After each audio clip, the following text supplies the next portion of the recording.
আসসালামু আলাইকুম তোমাদের সবাইকে। আমাদের আজকে ওয়ান শট এমসিকিউ ক্লাসে তোমাদের আবারও স্বাগতম জানাচ্ছি। আশা রাখি তোমরা সবাই ভালো এবং সুস্থ রয়েছো। আমাদের কথাটা এবং আমাদের স্ক্রিন ঠিক মতো দেখা যাচ্ছে কিনা এবং আমাদের কথা শোনা যাচ্ছে কিনা কাইন্ডলি একটু সবাই একটু কমেন্টে জানাও তোমরা। আর কে কোথা থেকে দেখছো। আজকে ক্লাসটা কিন্তু অনেক মার্ভেলাস একটা ক্লাস হবে, অনেক গুরুত্বপূর্ণ একটা ক্লাস হবে, কারণ তোমরা সবাই জানো যে আজকে কিন্তু জিন তত্ত্ব বিবর্তন। এই যে আজকে আমরা যতটুকু এমসিকিউ সলভ করবো, এই এমসিকিউ গুলো কিন্তু তোমাদের জন্য একদম ঝাক্কাস টাইপের একটা কিন্তু এমসিকিউ, যে এমসিকিউ গুলো থেকে তুমি পরীক্ষাতে ইনশাল্লাহ কমন তুমি পাবে। আল্লাহ তাআলা যদি সেই সহায় থাকে অবশ্যই তুমি কমন পাবে। এই জায়গাটা থেকে অনেক অনেক তোমার কমন আসবে। তো যাই হোক, আমাকে যারা যারা দেখতে পাচ্ছ, আমাদের যারা যারা দেখতে পাচ্ছ তারা সবাই একটু কাইন্ডলি আমাকে একটু জানাও কমেন্টস এর মাধ্যমে, যাতে করে আমরা দেখতে পারি বা বুঝতে পারি আর কি যে তোমাদের অবস্থাটা।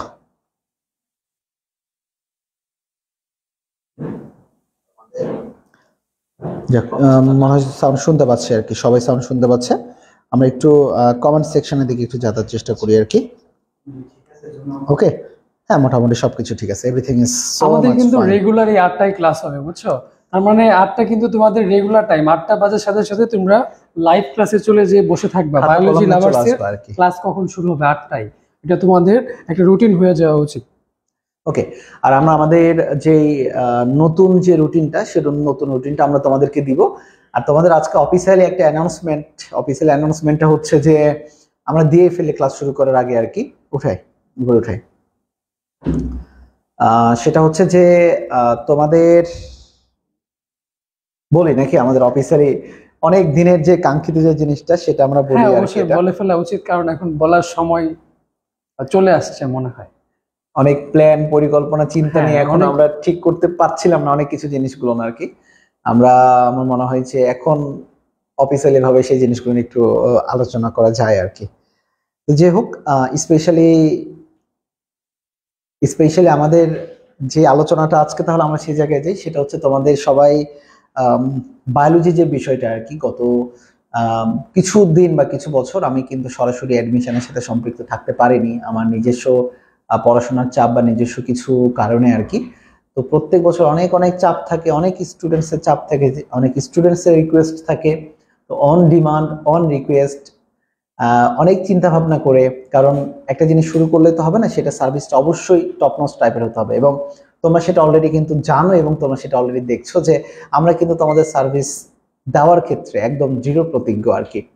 তো আমাদের সবাই মিলে, সবাই মিলে বলতে আমি একটা ব্যক্তিগত যে ডিসিশনটা নিয়েছি সেটা হচ্ছে যে তোমরা যারা প্রি মেডিকেল করো, তা তো তোমরা জানো যে তোমরা প্রি মেডিকেল করো, এখন থেকে আমার তত্ত্বাবধানে আমাদের মেডিকেল ব্যাচ শুরু হতে যাচ্ছে। স্পেশালি যারা তোমরা এইচএসসি 24 রয়েছো, আমার ব্যাচেও তোমরা অনেকে পড়তে আসো, তোমাদেরকে আমি জাস্ট আনঅফিসিয়ালি জানিয়েছিলাম জিনিসটা নিয়ে।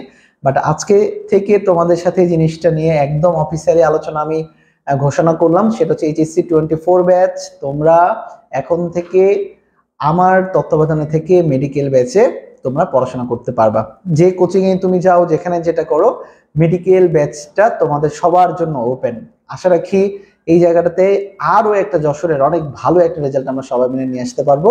আর মেডিকেল ব্যাচ নিয়ে বিস্তারিত খুব দ্রুতই তোমাদের সবার সামনে চলে আসবে। মুবিন, হ্যাঁ, খুব দ্রুত চলে আসবে। আমরা অনেক দিন ধরে প্ল্যান প্রোগ্রাম করতেছিলাম কিভাবে আমরা একটা মেডিকেল ব্যাচ খুলতে পারি, সেখানে তোমাদের ভালো একটা সার্ভিস দিতে পারি। আমাদের মোটামুটি খুব ভালো একটা টিচারদের একটা প্যানেল তৈরি হয়েছে। আমরা কিভাবে আমরা সামনের সময়গুলোতে তোমাদের পুরো একটা সম্পূর্ণ একটা সেট আপ দিতে পারি, এটা নিয়ে আমাদের অনেক প্ল্যান পরিকল্পনা হয়েছে। সামনে তোমরা খুব সুন্দর আকারে নোটিশ আকারে পেয়ে যাবা। তো এটাই মূলত তোমাদের জানানোর ছিল যে আমরা একটা মেডিকেল ব্যাচ শুরু করতে যাচ্ছি। ওকে, তাহলে চলো আজকে আমরা মূলত আমাদের, আচ্ছা এখানে রুমানা শারমিন, অভিনন্দন, হ্যাঁ থ্যাংক ইউ, থ্যাংক ইউ। আচ্ছা অনেকে আসছে আর কি। তো যাই হোক, হ্যাঁ আসসালামু আলাইকুম। ওয়ালাইকুম আসসালাম। আমি সবাই একটু কমেন্টস গুলো একটু দেখতে যাচ্ছি আর কি। আচ্ছা, তো চলো আজকে আমরা তাহলে শুরু করে দিই আমাদের জিন তত্ত্ব এবং বিবর্তন। আর মেডিকেল ব্যাচ নিয়ে ইন ডিটেইলস খুবই দ্রুত তোমরা পেয়ে যাবে আর কি। শুধু এতটুকুই বলি, টপ নচ টাইপের একটা প্রাইভেট ব্যাচের সুযোগ সুবিধা তোমরা আমার এখান থেকে পাবা ইনশাল্লাহ। টিচার্স প্যানেল কে কি পড়াবে, কতটুকু কি পড়াবে, সবকিছু আমি তোমাদের সাথে এক্সিকিউট করব, তোমাদের সাথে শেয়ার করব। শুধু একটাই কথা, লেগে থাকো, দেখাবো অবশ্যই বিজয় ইনশাল্লাহ। ওকে, চলো তাহলে আজকে আমাদের প্রথমের দিকে চলে আসি। যদিও এখানে সৌরভের ছবি দেওয়া আছে, সৌরভ একটু কিছুক্ষণ পরে আসছে আর কি। ঠিক আছে, এখানে আমার ছবিটা দেওয়া নাই দুর্ভাগ্যবশত আর কি। চলো আজকে আমরা চলে যাই। আজকে আমাদের যে টপিকটাতে পড়াশোনা করবো সেটা হচ্ছে জিন তত্ত্ব বিবর্তন। তোমরা সবাই জানো জিন তত্ত্ব এবং বিবর্তনটা মূলত আসছে কিন্তু আমাদের গ্রেগর জোহান মেন্ডেল থেকে। এই গ্রেগর জোহান মেন্ডেল উনি কিন্তু ছিলেন অস্ট্রিয়ার অধিবাসী। এই অস্ট্রিয়াতে আমার প্রিয় একজন মানুষ বসবাস করে, সেটা হচ্ছে আমার সেফুদা। ওকে, এই সেফুদা বসবাস করে কিন্তু অস্ট্রিয়াতে। এই অস্ট্রিয়ার ধর্মযাজক ছিলেন কিন্তু গ্রেগর জোহান মেন্ডেল, এবং উনি কিন্তু অনেক ধরনের মটরশুঁটি গাছ নিয়ে পরীক্ষা করেছিলেন, এবং উনি প্রায় 33 ধরনের মটরশুঁটি গাছ নিয়ে ওনার পরীক্ষা ছিল, এবং এটার মাধ্যমে উনি দুইটা সূত্র তৈরি করেছিলেন। যেটা কি কি বলে দাও? মেন্ডেলের প্রথম সূত্র আর মেন্ডেলের দ্বিতীয় সূত্র। মেন্ডেলের প্রথম সূত্র আরো কিছু নাম হচ্ছে জননকোষ শুদ্ধতার সূত্র বা জননকোষ শুদ্ধতার সূত্র বা ল অফ পিউরিটি বলা হয়, এবং দ্বিতীয় সূত্র সেটাকে বলা হয় ল অফ ইন্ডিপেন্ডেন্ট অ্যাসর্টমেন্ট বা স্বাধীনভাবে মিলনের সূত্র। ওকে, তো যাই হোক আমরা এখন একটু চলে আসি আর কি, সেটা হচ্ছে আদাব ভাইয়া, ইলা মন্ডল, হ্যাঁ আদাব। ওকে, সবাইকে দেখতে পাচ্ছি আর কি, আমরা অনেককেই দেখতে পাচ্ছি। ওকে, আচ্ছা,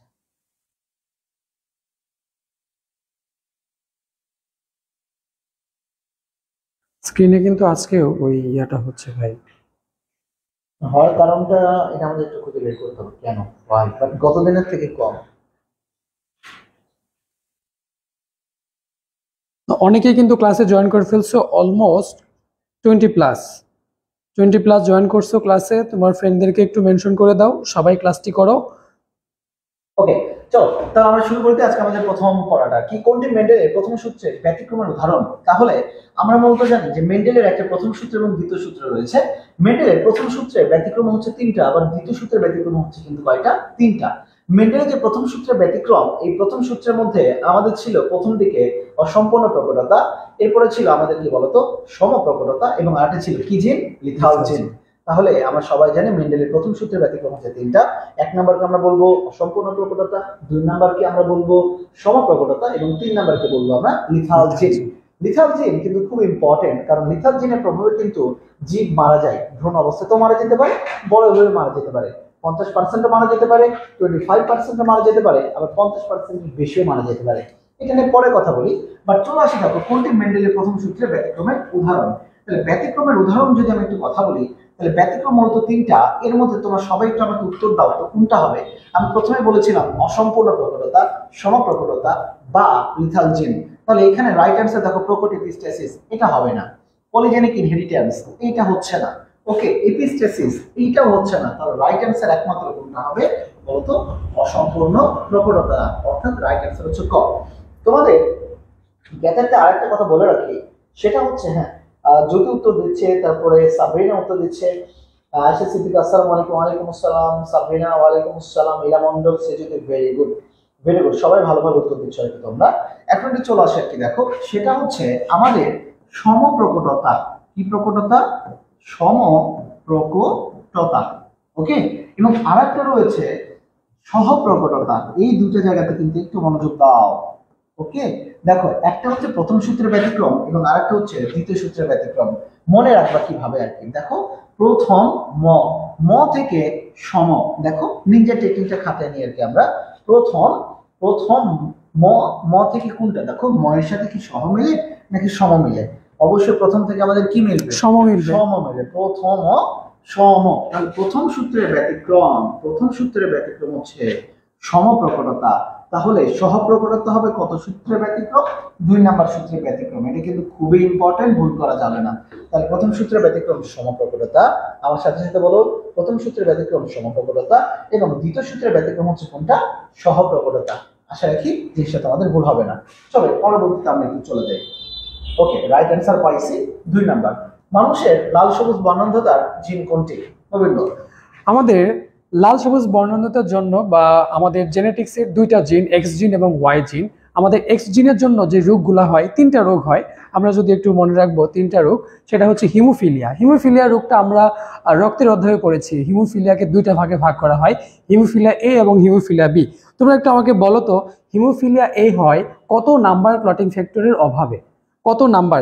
কমেন্টস করতে কিন্তু খুব সমস্যা হওয়ার কথা না। নাম্বার কত? 1 2 3 4 8 9 10। একটু আমাকে বলো, কে আগে বলবে একটু দেখবো। হিমোফিলিয়া এ হয় কোন ক্লটিং ফ্যাক্টরের অভাবে? অনেকেই দেখতেছো। 9 নাকি 10? আমি এটা উত্তর মানে ক্লু দিয়ে দিলাম আর কি তোমাদেরকে। ক্লোটিং ফ্যাক্টর 9 নাকি 10 আমাকে একটু বলো।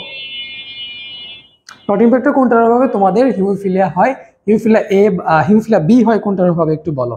এ হচ্ছে দেখো একটাতে থাকবে, বি তে একটা থাকবে। ওকে হ্যাঁ, ওকে। হিমোফিলিয়া বি হয় কোন ক্লটিং ফ্যাক্টরের অভাবে? এ হবে দেখো কত নম্বরে, আর বি হবে কত নম্বরে। বি এর উত্তরটা আমি বলে দিচ্ছি, ক্লুতে বলে দিচ্ছি তোমাদেরকে। বি হবে 9 নাকি 10 এর অভাবে, বলো তো ক্লটিং ফ্যাক্টর। আয়েশা সিদ্দিকা তুমি বলছো 9 নাম্বার। জাহিদুর রহমান বলেছো, তুমি মেবি বলতেছো 2 আমরা একটা কোশ্চেন করছি সেটার অ্যান্সার দাও। আমরা কিন্তু এখানে যতগুলো এমসিকিউ স্মার্ট বোর্ডে দেখবো তার চেয়ে মানে তার 1 গুণ 2 গুণ বেশি আমরা এমসিকিউ কিন্তু সলভ করার ট্রাই করতেছি। সো আমরা যেগুলো কোশ্চেন করব সেগুলো অ্যান্সার দিবা, এন্ড যেগুলো স্মার্ট বোর্ডে থাকবে সেগুলো তো অবশ্যই দিবা। শোনো তোমাদের কিন্তু প্রত্যেকটা দেখো আমরা কিন্তু সলভ করবো হয়তো 50টা প্রশ্ন, আর তোমাদের সাথে যে ডিসকাস করা হবে এটা কিন্তু প্রায় 200টা প্রশ্নের সমান। হ্যাঁ অবশ্যই, আমরা 4টা অপশনই কিন্তু খুব সুন্দরভাবে আমাদের পরীক্ষায় মানে আজকের কোশ্চেনে থাকুক বা না থাকুক আমরা কিন্তু 4টা অপশনের ইলাবোরেট করতেছি। সো এটা কিন্তু তোমাদের জন্য খুবই ইম্পর্টেন্ট। Okay sure. আচ্ছা, অনেকেই বলছো, সাবিরা ইয়াসমিন বলেছো, ইলা মন্ডল বলেছো, তাহলে আমি বলে দিই সেটা হচ্ছে আমাদের হিমোফিলিয়া বি, এটা হচ্ছে 9 নম্বর ক্লটিং ফ্যাক্টরের অভাবে হয়। তাহলে আমরা একটা বললাম অ্যাক্সিনের অভাবে যে 3টা রোগ হয় তার মধ্যে একটা হিমোফিলিয়া, তারপর ডুশেনি মাসকুলার ডিস্ট্রফি, আর একটা হচ্ছে এই সেক্স লিঙ্ক ডিসঅর্ডার, লাল সবুজ বর্ণান্ধতা বা কালার ব্লাইন্ডনেস। তাহলে 3টা। এবং ওয়াই জিনের কারণে যে রোগটা হয় সেটা আমাদের কানের যে লোমগুলো আছে এখানে যে রোগটা হয় সেটা ওয়াই জিনের অভাবে হয়। তাহলে এখানে সঠিক উত্তর কোনটা হচ্ছে লাল সবুজ বর্ণান্ধতা? অবশ্যই sex link disorder. Sex link disorder হচ্ছে এস দিয়ে মনে রাখা যায় 60 সেক্স লিঙ্ক ডিসঅর্ডার হচ্ছে কয়টি বলো? 60টি। এবং তোমরা বোটানিতে আরেকটা জায়গায় পড়ছো যে ম্যালেরিয়ার কয়টা প্রজাতি আছে, কয়টা প্রজাতি আছে এবং কয়টা মানুষের রোগ তৈরি করে। আমি সেটা বলছি না, আমি বলতেছি ম্যালেরিয়ার কয়টা প্রজাতি আছে, কয়টা প্রজাতি বা পরজীবী আছে আমাকে একটু বলো। অপশনগুলো কিন্তু তোমাদের জন্য কমেন্টস করতে সুবিধা হয়, আমি এই অপশনগুলো কিন্তু দিচ্ছি যেগুলো খুব মানে অল্প সময়ের মধ্যে লেখা যায়, 1 2 3 4 6 এইভাবে কিন্তু লিখতে পারবা। ওকে, অনেকেই ক্লাসে আসো, ক্লাসে অলমোস্ট 20+ স্টুডেন্ট আসো, দ্রুত আমাকে একটু কমেন্টসে জানাও। আমি বলছি যে ম্যালেরিয়ার কতগুলো প্রজাতি আছে এবং মানুষের রোগ তৈরি করে কতগুলো। আমার কোশ্চেন হচ্ছে ম্যালেরিয়ার কয়টা প্রজাতি আছে।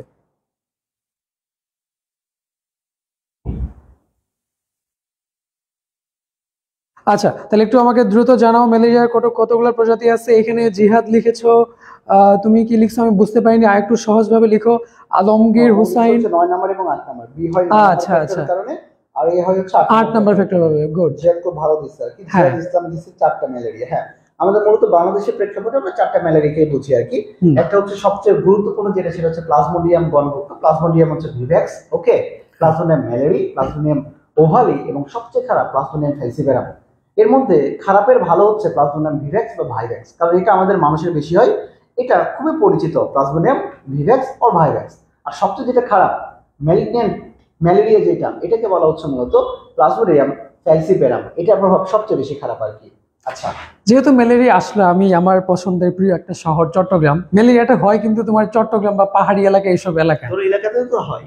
হ্যাঁ, আমাদের এলাকায় হয়, কিন্তু চট্টগ্রাম বা এই সব পাহাড়ি এলাকাগুলোতে বেশি। পার্বত্য চট্টগ্রাম এবং আমাদের ময়মনসিংহ যে জেলা বিভাগ রয়েছে আর কি, এই বিভাগের বিভিন্ন জেলার মধ্যে গুরুত্বপূর্ণ একটা বিভাগ কিন্তু জামালপুর। জামালপুরে কিন্তু জামালপুরে একটা চান্স থাকে, মানে ডিস্ট্রিক্টের সাথে একটা কানেকশন আছে। আচ্ছা, তাহলে এইখানে তোমরা সবাই মেবি যশোর বা খুলনা ডিভিশনই হবে এইখানে। তো আচ্ছা, তাহলে ছিলাম আমরা কোথায়? আমরা ছিলাম হচ্ছে অলরেডি মোটামুটি এটা বলা হয়ে গেছে। তাহলে সেক্স লিঙ্ক ডিসঅর্ডার সঠিক উত্তরটা হচ্ছে সি নাম্বার অপশন। ওকে, চলে যাচ্ছি তারপরে কোশ্চেনে। প্রাকৃতিক নির্বাচন মতবাদ এর প্রবর্তক কে? সবচেয়ে সহজ প্রশ্ন এই কোশ্চেনের। Natural selection by means of যে হোক origin of the species by means of natural selection. Origin of the species by means of natural selection. তাহলে এই একটা বই লিখেছিলেন কিন্তু তোমার দাদা, আমার দাদা, সবার দাদা, রবার্ট চার্লস ডারউইন বা চার্লস রবার্ট ডারউইন। উনি কিন্তু একটা দ্বীপে ছিলেন, গ্যালোপ্যাগোস দ্বীপে আর কি। এবং উনি যে জাহাজে এই দ্বীপটাতে মূলত আটলান্টিক মহাসাগরে উনি যে দ্বীপগুলো ঘুরে বেরিয়েছেন, সেই একটা জাহাজের নাম ছিল her majestic Beagle, HMS Beagle. HMS Beagle, এটা পুরোটার নাম হচ্ছে হার ম্যাজেস্টিক বিগল। মানে তখনকার সময় রাজা রানী তাকে যে জাহাজটা দিয়েছিল, এই জন্য জাহাজের মানে রাজা রানীর সম্মান রক্ষার্থে জাহাজের নাম দেওয়া হলো her majestic service Beagle, HMS Beagle. Okay, আসলে কি তোমাদের সবার এটা ভালো হবে? এটা তোমার সবাই যদি বলেছো জাহিদুল ইসলাম বলেছে, তারপরে দীপু উত্তর বলেছে ক। হ্যাঁ, এই জেপিস ল্যামার্ক কেন রে ভাই? ল্যামার্ক হচ্ছে অর্জিত বৈশিষ্ট্যের উত্তরাধিকারী মতবাদ। আমি চারটা একটু বলে দিচ্ছি। ল্যামার্ক হচ্ছে অর্জিত বৈশিষ্ট্যের উত্তরাধিকারী মতবাদ। ওকে, আচ্ছা পুরোটা লেখার আর সময় পাচ্ছি না, একটু শূন্য সবাই। উত্তরাধিকার বলে দাও। আচ্ছা, উত্তরাধিকারের মতবাদ বলেছে হচ্ছে যা ব্যাপটিস্ট ল্যামার্ক। ওকে, উত্তরাধিকারের মতবাদ হচ্ছে ল্যামার্ক। ওকে, রবার্ট চার্লস ডারউইন উনি হচ্ছেন কিন্তু প্রাকৃতিক নির্বাচনের মতবাদ। ওকে, ন্যাচারাল সিলেকশন, ন্যাচারাল এইভাবে তোমরা মনে রাখতে পারো। ডারউইন। টিন বার্জেন হচ্ছে তোমাদের 12 নম্বর অধ্যায়ে ইথোলজি, আচরণবিদ্যা, এই আচরণবিদ্যার জনক বলা হয়েছে এই নিকোলাস টিন বার্জেনকে। এবং পেভল, এটা তোমরা সবাই ক্লাস 9-10 থেকে পড়ে আসতেছো, যে কুকুরের সাপেক্ষ প্রতিবর্ত ক্রিয়াটা, এটা হচ্ছে ইভান পেত্রোভিচ পেভল। খাবার দিলে হ্যাঁ, স্যালাইভা সিক্রেশন হয়, এই জিনিসটাই কিন্তু হচ্ছে এই পেভল। ওকে, পেভল 1904 সালে নোবেল পুরস্কারও পায়। নোবেল পুরস্কারগুলো ইম্পর্টেন্ট, এই জন্য সালটা একটু মনে রাখবা, যাতে তোমরাও পরবর্তীতে নোবেল পুরস্কার পেতে পারো। আচ্ছা, চলো পরের দিকে দেখি। এটা রবার্ট চার্লস ডারউইন। নিচের কোনটি মেন্ডেলের দ্বিতীয় সূত্রের ব্যতিক্রমের উদাহরণ? দেখো, আমি কিন্তু আজকে শুরুতে প্রথমে কথা বলেছিলাম মেন্ডেলের প্রথম সূত্রের ব্যতিক্রম কিন্তু তিনটা। প্রথমে ছিল অসম্পূর্ণ প্রকটতা, 2 নম্বরে ছিল সম প্রকটতা, আর এটা ছিল লিথাল জিন। তাহলে চলো এই তিনটার বাইরে যা কিছু হবে সেটাই কিন্তু দ্বিতীয় সূত্রের ব্যতিক্রম। দেখি, অসম্পূর্ণ প্রকটতা আমাদের এখানে কিন্তু দেওয়া রয়েছে, তার মানে অসম্পূর্ণ প্রকটতা এটা কিন্তু প্রথম সূত্রের ব্যতিক্রম, সো এটা হচ্ছে না। 2 নম্বরে চলে আসি সমপ্রকটতা, এটাও কিন্তু প্রথম সূত্রের ব্যতিক্রম, এটা উত্তর হচ্ছে না। লিথাল জেন, এটা প্রথম সূত্রের ব্যতিক্রম, এটা উত্তর হচ্ছে না। তাহলে বাকি আছে তো পিকচার আবি বাকি হে একটাই, এপিস্টেসিস। হইতে পারে সেটা দ্বৈত প্রচ্ছন্ন এপিস্টেসিস বা যে কোনো একটা এপিস্টেসিস। মেহজাবিন হাসান অপসরা বলছো 4-এর C number. Very good Apsara. Masum বলেছো জাহিদুর রহমান সে যদি একটার অনেকেই তোমরা অনেকগুলো কমেন্টস করো, একটা করে বসে থাকো কেন, অনেকগুলো করো যাতে বারবার দেখতে পারি। এখানে তো অনেকগুলো আসতেছে স্ক্রল করে, তোমরা বারবার বলো, সমস্যা নেই, এখানে কোনো ভুল অ্যান্সার নেই। তুমি একটা কোশ্চেন 4বার অ্যান্সার করতে পারবা। আয়েশা সিদ্দিকা বলেছো সি নাম্বার, মাসুম বলেছো সি নাম্বার, সে যদি সি। সাবিরা ইয়াসমিন তুমি বলেছো সি, হ্যাঁ সঠিক উত্তর হচ্ছে সি নাম্বার। তাহলে মেন্ডেলের দ্বিতীয় সূত্রের ব্যতিক্রম কথা সবাই বলেছেন সি। হ্যাঁ অবশ্যই রাইট আনসার হচ্ছে আমাদের মূলত সি। ওকে, আচ্ছা এরপরে দেখো আমরা একটু চলে যাই আর কি। দেখো এপিস্টেসিস, এরপরে 5 নম্বরের দিকে একটু চলে যাই আর কি আমরা। সমপ্রকটতার অনুপাত কত? সমপ্রকটতা, আমরা একটা কথা জানি, সমপ্রকটতা সম, এটি কিন্তু কত নম্বর সূত্রের ব্যতিক্রম? প্রথম সূত্রের ব্যতিক্রম। কত নম্বর সূত্রের? প্রথম সূত্রের ব্যতিক্রম। আমরা সবসময় জানি প্রথম সূত্রের অনুপাত যেন কত ছিল বলতো, আমাকে একটু কমেন্ট করে জানাবো। ওইখানে 4টা মাত্র অপত্য উৎপাদন হয়, কত ছিল অনুপাতটা মূলত আমাদের? কত ছিল? 1:, কত? ঠিক অপশনটা বলছো ডি নাম্বার 1:3 আর 3:1। একই ব্যাপার, সমস্যা তো নয় বাবা। ওকে, তার মানে অবশ্যই সেখানে তোমার 4টা বাচ্চা উৎপাদন করতে হবে। তার মানে দেখো 9 আর 7 4 কি হয়? কখনোই না। 13 আর 3 4 কি হয়? বাদ। তাহলে 4টা বাচ্চা হইতেছে, দেখো কোথায় আর কি 2:1, এখানে হচ্ছে কত? 3টা। 1:2:1, এখানে হচ্ছে কয়টা? 4টা। তাহলে আমরা জানি প্রথম সূত্রের ব্যতিক্রম সব সময় কয়টা অপত্য উৎপাদন হইতে হবে? 4টা অপত্য উৎপাদন হইতে হবে। মূলত ব্যতিক্রম একটা, সেটা হচ্ছে লিথাল জিন। কারণ লিথাল জিন একটা মারা যায়, এই জন্য সেখানে অনুপাত হয় 2:1। 2:1। তাহলে 5-এর উত্তর হবে 1:2:1। জাহিদুর রহমান তুমি বলছো 2:1, এটা হবে লিথাল জিন।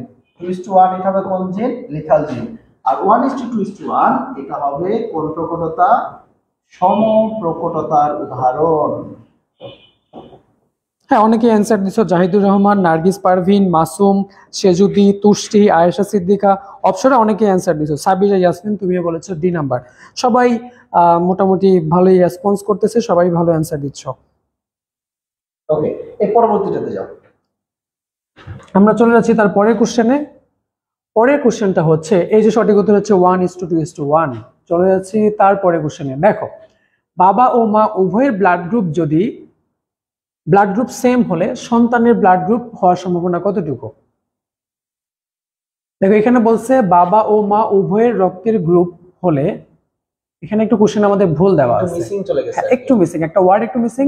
বাবা মার যদি ব্লাড গ্রুপ সেম হয় তাহলে, হ্যাঁ একই রক্তের গ্রুপ যদি হয় তাহলে তার সন্তানের ব্লাড গ্রুপ মানে সেম হওয়ার চান্স কতটুকু? এটা 50% চান্স।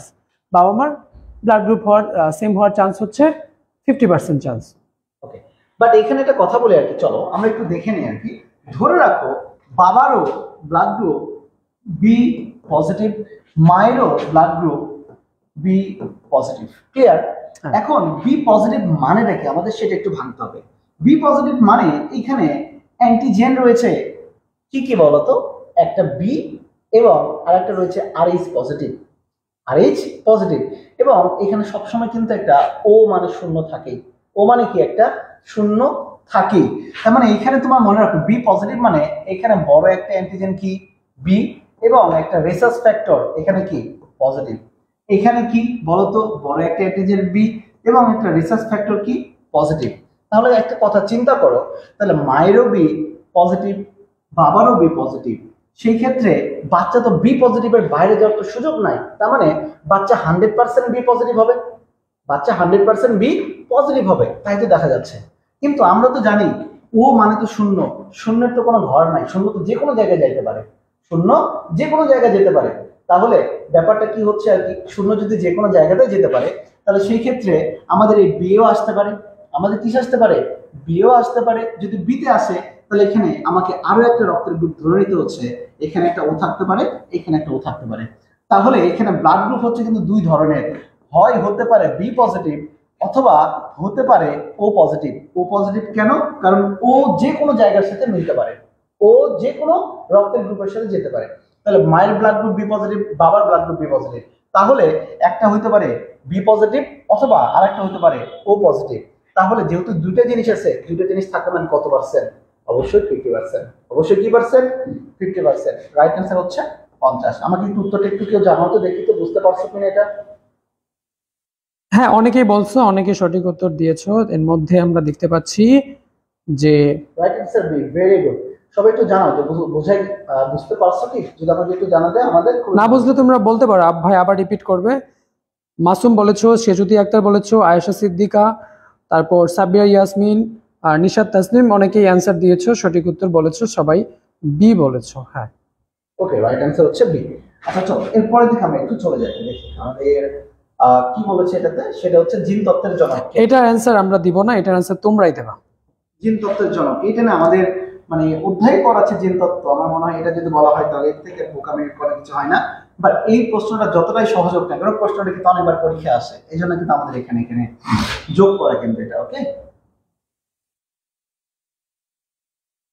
আয়েশা সিদ্দিকা তুমি বলেছো এ নাম্বার, সেজুতি আক্তার, আয়েশা সিদ্দিকা, অপসরা তোমরা বলেছো হ্যাঁ বুঝেছি। আচ্ছা, তুষ্টি তুমি কমেন্টস করেছো এ নাম্বার, আবির এ, নার্গিস পারভিন এ, অপসরা, সেজুতি, জাহিদুর রহমান হ্যাঁ, তারপর জিহাদ ইসলাম বলেছো গ্রেগর কাকু। আচ্ছা, হ্যাঁ অবশ্যই গ্রেগর কাকু।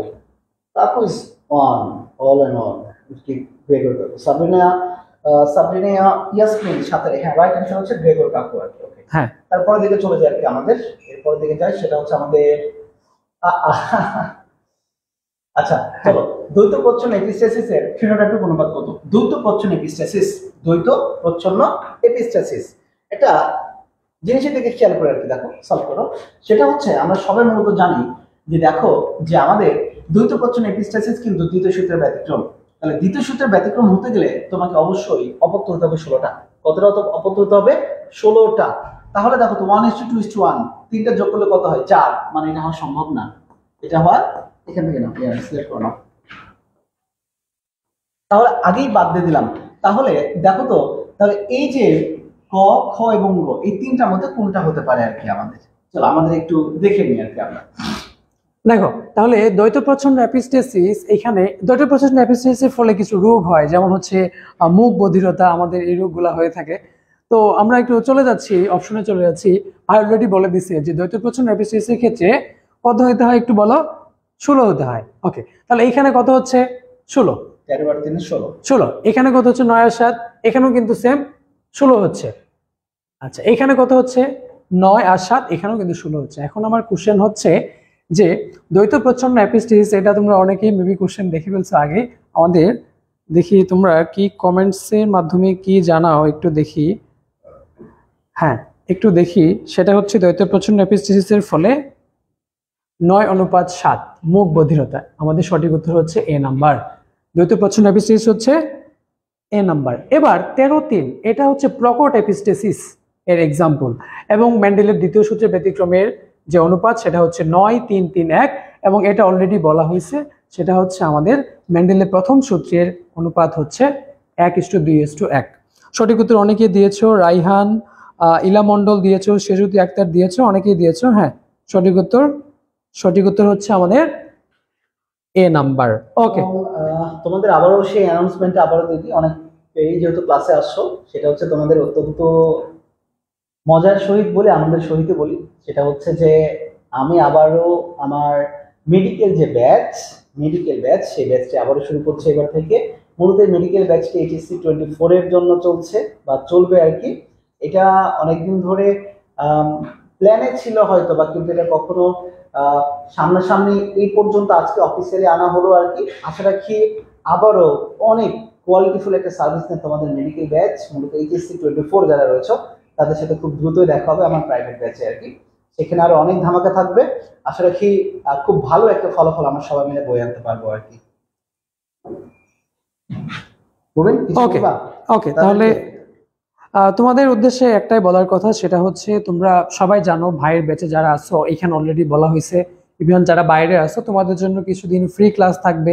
আমাদের মেডিকেল ব্যাচে 4 থেকে 5 জন মানে একদম যে সাবজেক্টে পড়ায় স্পেশালাইজড টিচার থাকবে তোমাদের। মানে আমরা অল্প সংখ্যক স্টুডেন্ট নিয়ে, এটা কিন্তু কোচিং না, এটা প্রাইভেট ব্যাচ। সম্পূর্ণ আমার তত্ত্বাবধানে থাকে একটা প্রাইভেট ব্যাচ, এবং এখানে তো আমাদের সর্বোচ্চ প্রাইভেট ব্যাচে আমাদের স্টুডেন্ট হবে ধরে রাখো 15 জনের মতো আর কি। ওকে, আমরা 15 জন স্টুডেন্ট নিয়ে আমরা পড়াবো। আমাদের যে স্টুডেন্টগুলো থাকবা তারা কিন্তু অবশ্যই একদম 100% একটা ভালো একটা সার্ভিস পাবে। আমরা মেইন বই থেকে শুরু করে আমাদের প্রত্যেক সপ্তাহে আমরা ডেইলি এক্সাম নিব, মান্থলি এক্সাম নিব। আমরা কিন্তু মোটামুটি ভাবে, অনেকে বলছে অনলাইন না অফলাইন, এটা অবশ্যই অনলাইনে না অফলাইন। আচ্ছা, এখন পর্যন্ত অনলাইনে যেতে পারছি না আর কি, কারণ আমার প্রচন্ড পড়াশোনার চাপ, প্রচন্ড চাপ। অফলাইনে হোক। আর হ্যাঁ, আমরা খুব দ্রুতই অনলাইনে একটা বায়োলজি কোর্স নিয়ে আসবো, বেসিক বায়োলজি কোর্স নিয়ে আসবো। বাট এটা কিছুদিন একটু টাইম নেই, আমাদের আরো সেট আপের কিছু প্রয়োজন রয়েছে। অনলাইনের দিক থেকে আমরা একটা ওয়েবসাইট একটু বানানোর চেষ্টায় আছি আর কি। এটা মোবিনরাও এখনো জানে না, কালকে আমি একটা জায়গায় কথা বলছি। আশা রাখি যশোর থেকেই পুরো বাংলাদেশকে আমরা সার্ভিস দেওয়ার চেষ্টা করবো ইনশাল্লাহ। ওকে, তাহলে অলরেডি ভাই বলেই দিছে। একজন কোশ্চেন করছে ভাই যে গুড নিউজ সেজুতি আক্তার, হ্যাঁ স্যার সায়েন্স একাডেমিতে নাকি। আচ্ছা, আর্জেন্টিনা ভবন বলতে এখন ব্যাপারটা হচ্ছে আমি সম্পূর্ণই, এটা আমার প্রাইভেট নিজস্ব ব্যাচ, এইখানে সম্পূর্ণই আমার তত্ত্বাবধানে, সম্পূর্ণ বলতে 100% আমার তত্ত্বাবধানে। এবং এইটা হবে তোমরা যেই রুমে এই ক্লাসটা করছো আর কি, আমার প্রাইভেট রুমে, আমার প্রাইভেট ব্যাচ সায়েন্স একাডেমি, ঠিক সেই জায়গাতেই কিন্তু এটা হবে আর কি। ওকে, হ্যাঁ, অন্য কোনো জায়গাতে না, এখানেই হবে। মাসুম বলেছো কোথায় ওটা ভাই? অলরেডি ভাই বলছে ভাইয়া তোমরা যেখানে ভাইয়ের কাছে পড়ো ঠিক এই জায়গাতেই হবে। টাইমটা একটু আমরা জানাই দেব। মোস্ট অ্যাডভান্স টেকনোলজিক্যালি যে ক্লাস, সেই ক্লাসরুমে তোমরা বসবা ইনশাআল্লাহ। শুধু টেকনোলজিক্যালি দিক থেকে আগায় না, আমরা আমাদের টিম স্পিরিট, আমরা আমাদের টেকনোলজি, আমাদের সার্ভিস সবকিছু দিয়ে এতটুকু মনে রেখো, যশোরের সবচেয়ে একটা বেস্ট একটা কোয়ালিটিফুল মেডিকেল ব্যাচ তোমরা পেতে যাচ্ছ। তারপর হচ্ছে আর অনেকেই বলছো যে 25 এর কেউ করতে পারবে কিনা। 25 এর জন্য প্রি মেডিকেল ব্যাচ করা ভালো। 25 এর জন্য মেডিকেল ব্যাচে আসলে একটু ঝামেলা হয়ে যাবে আর কি। ওকে, তোমরা 25 এর যারা রয়েছে তারা প্রি মেডিকেল ব্যাচে ফোকাস করো। আমাদের প্রি মেডিকেল ব্যাচে কিন্তু যশোরের সবচেয়ে বেশি সংখ্যক স্টুডেন্ট প্রি মেডিকেল ব্যাচ করে। আর আগামীকাল কিন্তু প্রি মেডিকেল ব্যাচ হবে তোমাদের বিকেল বেলা, তোমরা সবাই জানো সময়টা। সেখানে কিন্তু তোমাদের ইংরেজি ক্লাস হবে, সো ডোন্ট মিস ইট। তোমাদের ইংরেজির উপর অনেক বেশি ফোকাস আমরা করছি। আর সাইকেল 2 কিন্তু ঈদের পরে শুরু হয়ে যাবে ইনশাল্লাহ, জুলাই মাস থেকে আর কি। সাইকেল 2 তে তোমাদের কেমিস্ট্রি, তোমাদের ফিজিক্স এবং জিকে এবং ইংলিশের উপর আরো বেশি ফোকাস করা হবে।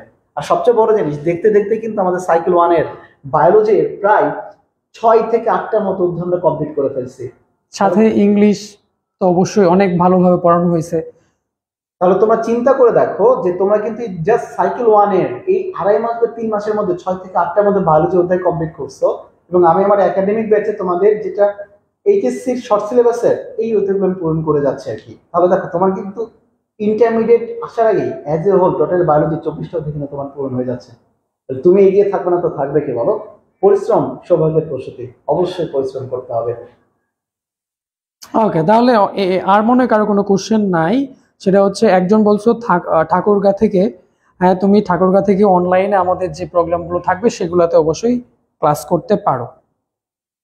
আচ্ছা, আমার মনে হয় প্রি মেডিকেল ব্যাচ নিয়ে কারো কোনো কোশ্চেন নাই। যদি কোশ্চেন থাকে অবশ্যই তোমরা অফিসে এসে যোগাযোগ করতে পারো এবং আমাদেরকে কমেন্টসে জানাতে পারো। ভাইয়া বোর্ডের ব্যাকগ্রাউন্ড ব্ল্যাক হলে বোর্ডের ওয়েবগুলো দেখা যেত না। আচ্ছা, দেখা যাক, আমরা পরবর্তীতে ব্ল্যাক করা ট্রাই করব বা কিভাবে এই সমস্যা না থাকে আমরা চেষ্টা করব। হ্যাঁ, ও একটা ভালো কথা বলছে আর কি এটা, কিন্তু আমাদের একটু লাইটিং সেটআপের একটু ঝামেলার জন্য আমরা একটু ট্রাই করে যাচ্ছি আর কি, দেখি আর কি লাইটিং সেটআপটা একটু চেঞ্জ করবো আমরা, করলে ইনশাল্লাহ বেশ ভালো কিছু হবে। তারপর ওটা সলভ করি। হ্যাঁ, আচ্ছা, আমরা এবার কোশ্চেনে চলে আসছি। অলরেডি আজান হয়ে গেছে, আজান দিয়ে দিয়েছে। তাহলে আমাদের এরপরে কোশ্চেনটা, ল্যামার্কের মূল বিষয়বস্তু কোনটি? ল্যামার্কের মূল বিষয়বস্তু আমি কিন্তু একটু আগেই বলেছি, ল্যামার্কের মূল বিষয়বস্তু কোনটি? আচ্ছা, বোর্ডের ব্রাইটনেস বাড়িয়ে দিলে লাইটের ওয়েভটা হবে না। ওকে, আমরা সব ধরনের এক্সপেরিমেন্ট নেক্সট ক্লাসে করব। তোমাদের কোনো সাজেশন থাকলে আমাদের এইভাবে মেসেজে জানাতে পারো, সমস্যা নেই। হ্যাঁ, এটা খুবই ভালো। আচ্ছা দেখি, আমি তোমাদের যেহেতু জানাইলাম, চলো আমরা একটু ওদের মনে সমস্যা হচ্ছেই কাজ আসলে। করি আর কি, একটু দেখি। যারা এক্সপার্ট তারা আমাদেরকে কমেন্টসে জানাও আমাদের কি করলে এই সমস্যাটা চলে যেতে পারে। অনেকেই কিন্তু, হ্যাঁ, এক্সপার্ট থাকো, অনলাইন এক্সপার্ট অনেকেই আছো। আবার অনেকগুলো মেয়ে আছে, ওরা অ্যান্সার দেওয়া শুরু করছে। ভাই, এটা আসলে বোঝা যায় যে মেয়েরা আসলে পড়াশোনা অনেক সিরিয়াস। আমাদের থেকেও সিরিয়াস। হ্যাঁ, আমাদের থেকে সিরিয়াস, এটা হয়।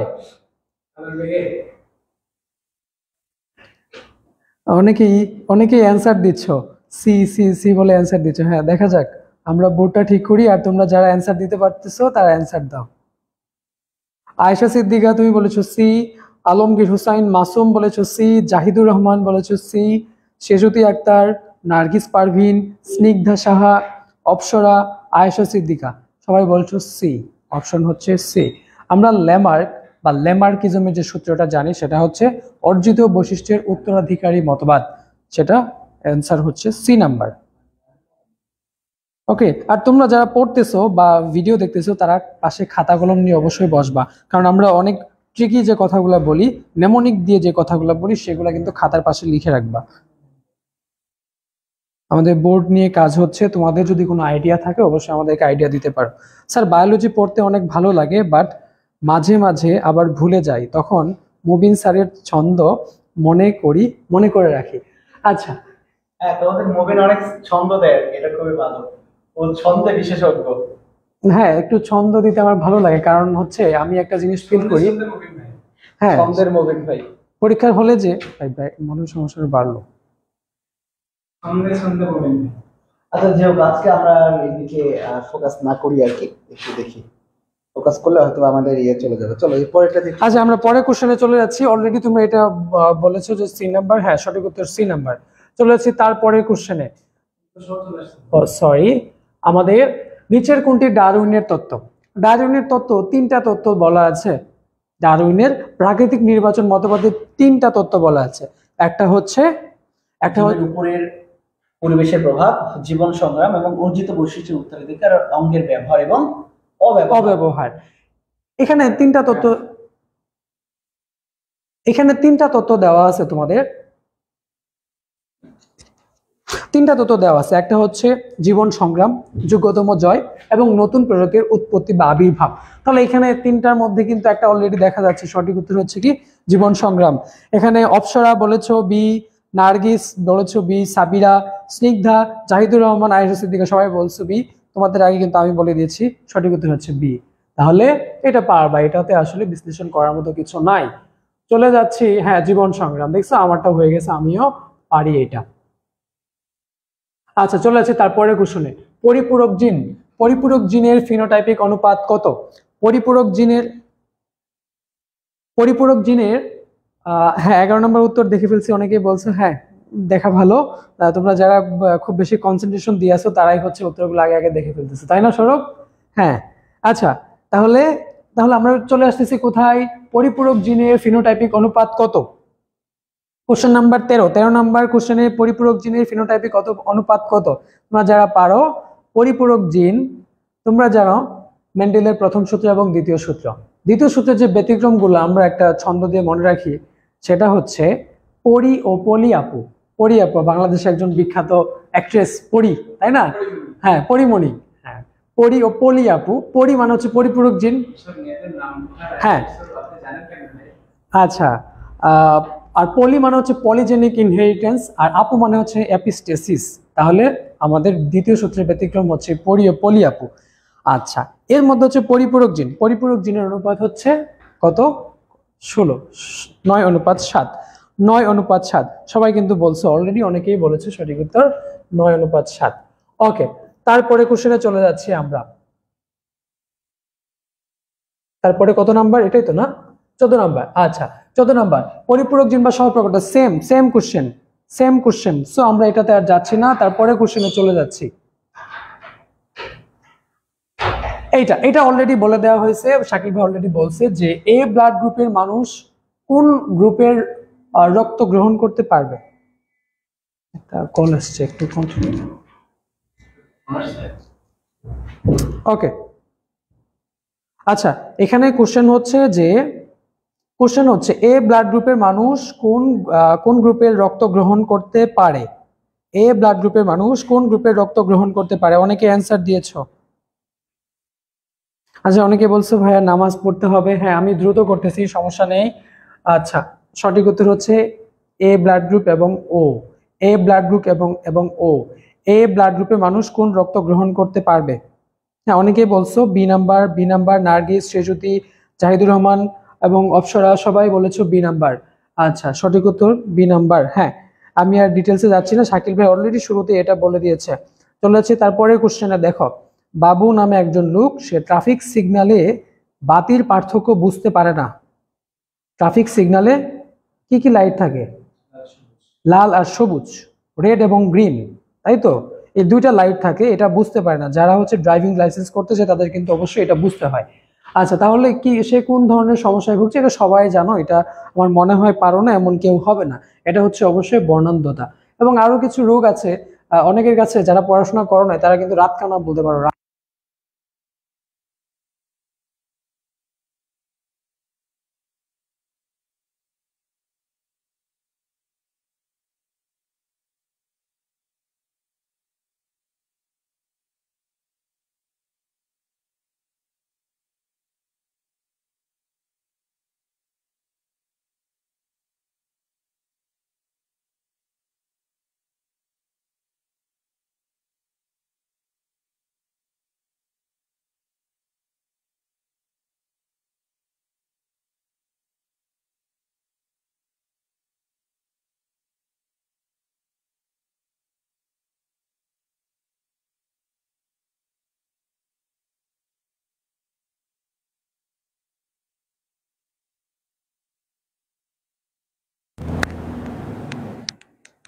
এখন কি শোনা যাচ্ছে?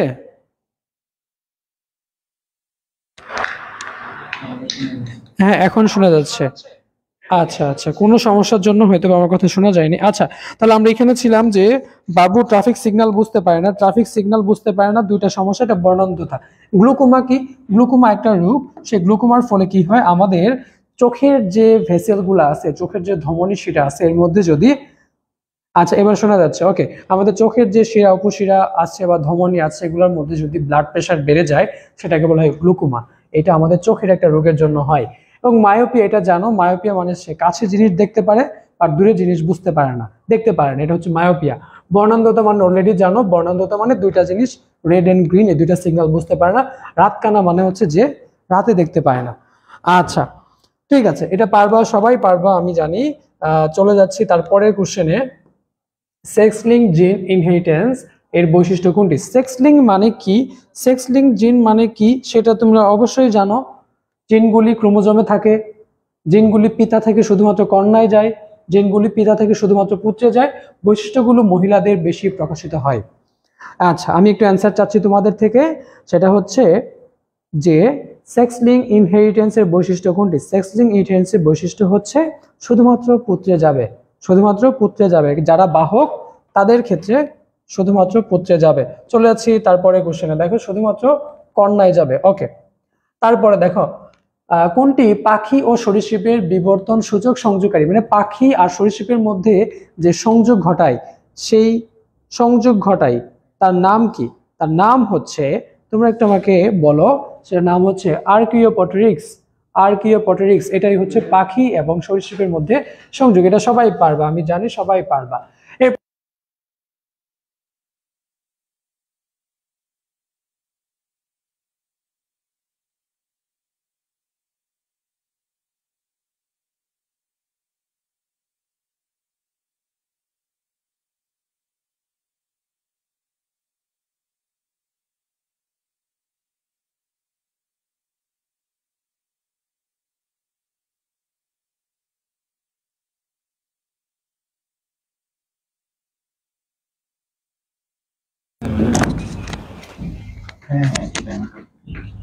আছে আছে সবাই আছে? আচ্ছা তাহলে আমরা কোথায় ছিলাম একটু আমাকে বলো। যে হ্যাঁ, এটা সঠিক উত্তর হচ্ছে আমাদের, সঠিক উত্তর হচ্ছে আমাদের যে ড্রসোফিল। এবার সাউন্ড শোনা যাচ্ছে সৌরভ দেখো। তাহলে আমরা জানি যে সেমিলিথাল বা লিথাল জিনের প্রভাবে যদি 50%-এর বেশি মারা যায় তাকে বলা হয়, আচ্ছা, লিথাল জিনের প্রভাবে 50%-এর বেশি মারা গেলে তাকে বলা হয় সেমিলিথাল। হ্যাঁ, আর যদি কম মারা যায় তাকে বলা হয় সাবভাইটাল। এই সাবভাইটালের একটা হচ্ছে ড্রসোফিলা। তাহলে সঠিক উত্তর হচ্ছে সাবভাইটাল, এটা সবাই পারবো। চলে যাচ্ছি তারপরে, নারী দেহে এক্স ক্রোমোজোমের একটি অথবা সম্পূর্ণ অনুপস্থিত থাকলে তাকে কি বলা হয়? অ্যাক্রোমেগালি। এই রোগটা, অ্যাক্রোমেগালি রোগ মানে হচ্ছে তার হাত পা একদম বড় হয়ে যাওয়া, এটাকে অ্যাক্রোমেগালি বলে। মিক্সিডিমা, মিক্সিডিমা এটা একটা থাইরয়েডের ডিজিজ, হাইপোথাইরয়েডিজমের ক্ষেত্রে হয়। এবং প্রাডের উইলি সিনড্রোম, এটাও তোমাদের জানা দরকার না, তোমাদের হচ্ছে টার্নার সিনড্রোম। যদি এক্স লিঙ্ক বা এক্স ক্রোমোজোম যদি উপস্থিত থাকে বা না থাকে সেটাকে বলা হয় প্রাডের উইলি সিনড্রোম। এইগুলো অনেকগুলো হচ্ছে আমাদের হরমোনাল ডিজিজ, আমাদের হরমোনের বিভিন্ন সমস্যার কারণে এই রোগগুলো হয়ে থাকে। অ্যাক্রোমেগালি, যদি কারো হরমোন সিনথেসিসটা বেশি হয় তাকে বলে অ্যাক্রোমেগালি। এই ক্ষেত্রে হাতের এবং পায়ের যে নখগুলো থাকে সেগুলো অনেক বড় হয়ে যায়। তারপর হচ্ছে মিক্সিডিমা, এটা অলরেডি বলছি, মিক্সিডিমা মানে থাইরয়েডের বেশি হয়ে গেলে স্খলন বা কম হয়ে গেলে, দুই ক্ষেত্রে দুইটা রোগ হতে পারে এগুলোর মধ্যে, বা থাইরয়েড যে রোগগুলো হয় সেগুলো হচ্ছে মিক্সিডিমা। আর টার্নার সিনড্রোম, যদি তোমার এই এক্স ক্রোমোজোমটা না থাকে বা অনুপস্থিত থাকে সেটাকে বলা হয় হচ্ছে আমাদের টার্নার সিনড্রোম। আচ্ছা, তারপর তোমরা এই অধ্যায়ে আরেকটা জিনিস পড়ছো, সেটা হচ্ছে ডাউন সিনড্রোম। ডাউন সিনড্রোম মানে হচ্ছে আমাদের ক্রোমোজোম 21, যে 21-এর আরেকটা এক্সট্রা কপি থাকে, ঠিক আছে? টোটাল মানে 3টা কপি থাকে ক্রোমোজোম 21-এ, এটাকে বলে ডাউন সিনড্রোম। এই ডাউন সিনড্রোমের ফলে যে সিমটমস গুলা থাকে সেটা হচ্ছে বাচ্চাদের হার্টের কিছু সমস্যা হয়, তারপর মানে তারা মেন্টালি আসলে মানে ডিসওরিয়েন্টেড থাকে, এই ডাউন সিনড্রোমের যে রোগীগুলা থাকে এরা। ঠিক আছে, তাহলে আমি চলে যাচ্ছি, আমার ফোনের চার্জ শেষ হয়ে গেছে, আমি তোমাদের সাথে কন্ট্যাক্ট করতে পারতেছি না। আমার এরপরে যে টিচার সৌরভ চলে আসবে, সৌরভকে এরপর থেকে কন্টিনিউ করবে সৌরভ। তো সৌরভকে ওয়েলকাম জানাচ্ছি, সৌরভ এরপর থেকে স্টার্ট করবে।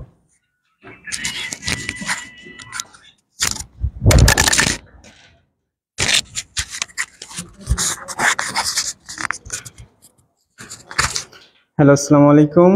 আমার কথা সবাই শুনতে পাচ্ছেন কিনা এবং ঠিকঠাক দেখতে পাচ্ছেন কিনা?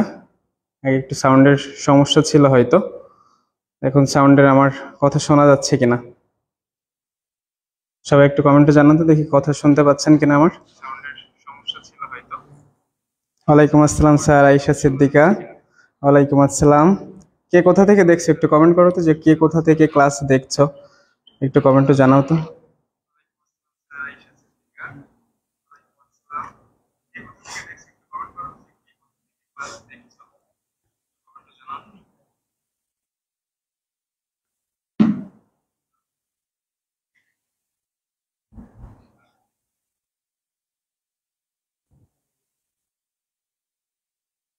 মেঘা ঘোষ নমস্কার, ধর্মতলা,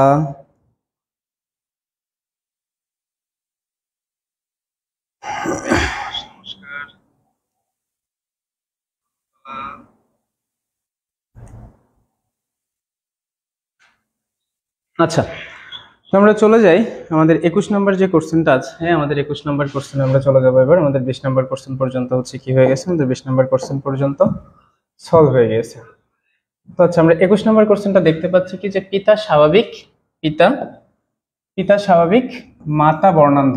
মাতা হচ্ছে বর্ণান্ধ হলে ছেলেগুলো কি হবে, ছেলেগুলো কি হবে, এমন টাইপের কোশ্চেন কিন্তু আমরা সবসময় দেখেছি যে হচ্ছে সিকিউ এবং এমসিকিউতে কিন্তু সবসময়ের জন্য এসে থাকে। এই পার্সেন্টেজের কোশ্চেনগুলো কিন্তু খুবই সমস্যা হয়ে থাকে। তো আমরা আজকে ব্যাখ্যা সহকারে পড়তে পড়তে যাব, আশা করি ক্লাস মানে মন থেকে যদি করা হয় তাহলে এই সমস্যাগুলো হবে না। আমরা দেখি, আমরা জানি হচ্ছে স্বাভাবিক, বলছে স্বাভাবিক পিতা, আমরা কিন্তু কি জানি, আমরা পিতার জন্য কি জানি, আমরা হচ্ছে পিতার জন্য জানি হচ্ছে এক্স এবং ওয়াই, অর্থাৎ এক্স এবং ওয়াই মিলে হচ্ছে পিতা। এবং মাতা, মাতার জন্য, মাতা হচ্ছে অর্থাৎ মেয়ে, মেয়ের জন্য হয় হচ্ছে এক্স এবং এক্স, মাতার জন্য হয় কি, মাতার জন্য হচ্ছে এক্স এবং এক্স। বলছে মাতা বর্ণান্ধ। আমাদের একটা জিনিস সবসময়ের জন্য মনে রাখতে হবে কি, আমাদের একটা জিনিস সবসময়ের জন্য মনে রাখতে হবে যে মাতা ভালো হয়, মাতা বাহক হয়, মাতা বর্ণান্ধ হয়। অর্থাৎ মাতা তিনটা জিনিসই হয়ে থাকে, মাতা বাহক, মাতা বর্ণান্ধ, মাতা হচ্ছে কি, মাতা হচ্ছে ভালো। এবং মানে পিতার ক্ষেত্রে অর্থাৎ পুত্র অর্থাৎ ছেলে সন্তানের ক্ষেত্রে কি হয়, ছেলে সন্তান হয় ভালো হয় নাই বাহক হয়, ছেলে সন্তান হয় ভালো হয় নাই বাহক হয়। এই জিনিসটা কিন্তু আমাদের সবসময়ের জন্য মনে রাখতে হবে। তো আমরা যদি একটু দেখি তাহলে কি কি পাচ্ছি আমরা, যে পিতা স্বাভাবিক, তাহলে এক্স এবং বড় হাতের সি, আমি বড় হাতের সি দ্বারা ধরলাম হচ্ছে ভালো, এবং হচ্ছে ছোট হাতের সি দ্বারা ধরলাম হচ্ছে বর্ণান্ধ, ছোট হাতের সি দ্বারা ধরলাম বর্ণান্ধ। তাহলে হচ্ছে এক্স সি ওয়াই, এটা হচ্ছে কি আমার জিনোটাইপ, জিনোটাইপ, জিনোটাইপ। তাহলে হচ্ছে কি এবার বর্ণান্ধ, বর্ণান্ধ মাতা, তাহলে এক্স ছোট হাতের সি, এক্স ছোট হাতের সি। তো এখান থেকে আমরা কি করব, এখান থেকে আমরা কি করব, এখান থেকে আমরা গ্যামেট গুলোকে আলাদা করব। তাহলে কি পাচ্ছি, এক্স বড় হাতের সি, ওয়াই এক্স ছোট হাতের সি, এক্স ছোট হাতের সি। আমরা এটা কিন্তু পেয়ে গেছি। তো এটার সাথে যদি আমরা এটা ক্রস করি, একটার সাথে যদি এটা ক্রস করি, তাহলে আমরা কি পাচ্ছি, এক্স বড় হাতের সি, এক্স ছোট হাতের সি। এটার সাথে যদি ক্রস করি আবার এক্স বড় হাতের সি, এক্স ছোট হাতের সি। এটার সাথে যদি ক্রস করি তাহলে হচ্ছে এক্স ছোট হাতের সি ওয়াই, এক্স ছোট হাতের সি ওয়াই। এখানে কোশ্চেন বলছে যে পিতা স্বাভাবিক হলে, পিতা স্বাভাবিক মাতা বর্ণান্ধ হলে ছেলেগুলো কি হবে। দেখো আমরা ছেলেগুলো, আমরা দুইটা ছেলে পেয়েছি এবং দুইটা ছেলে প্রত্যেকটাই কিন্তু কি পাচ্ছে, দুইটা ছেলের প্রত্যেকটাই কিন্তু কি পাচ্ছে, যে হচ্ছে X C Y, X C Y অর্থাৎ স্মল সি পাচ্ছে। অর্থাৎ পুত্রগুলো কিন্তু হচ্ছে এই যে পুত্র সন্তানগুলো কিন্তু কি হচ্ছে, পুত্র সন্তানগুলো কিন্তু সবাই হচ্ছে বর্ণান্ধ হচ্ছে, সবাই কি হচ্ছে বর্ণান্ধ। কোশ্চেনে বলছে ছেলেগুলো কি হবে, ছেলেগুলো শুধুমাত্র ছেলে চেয়েছে।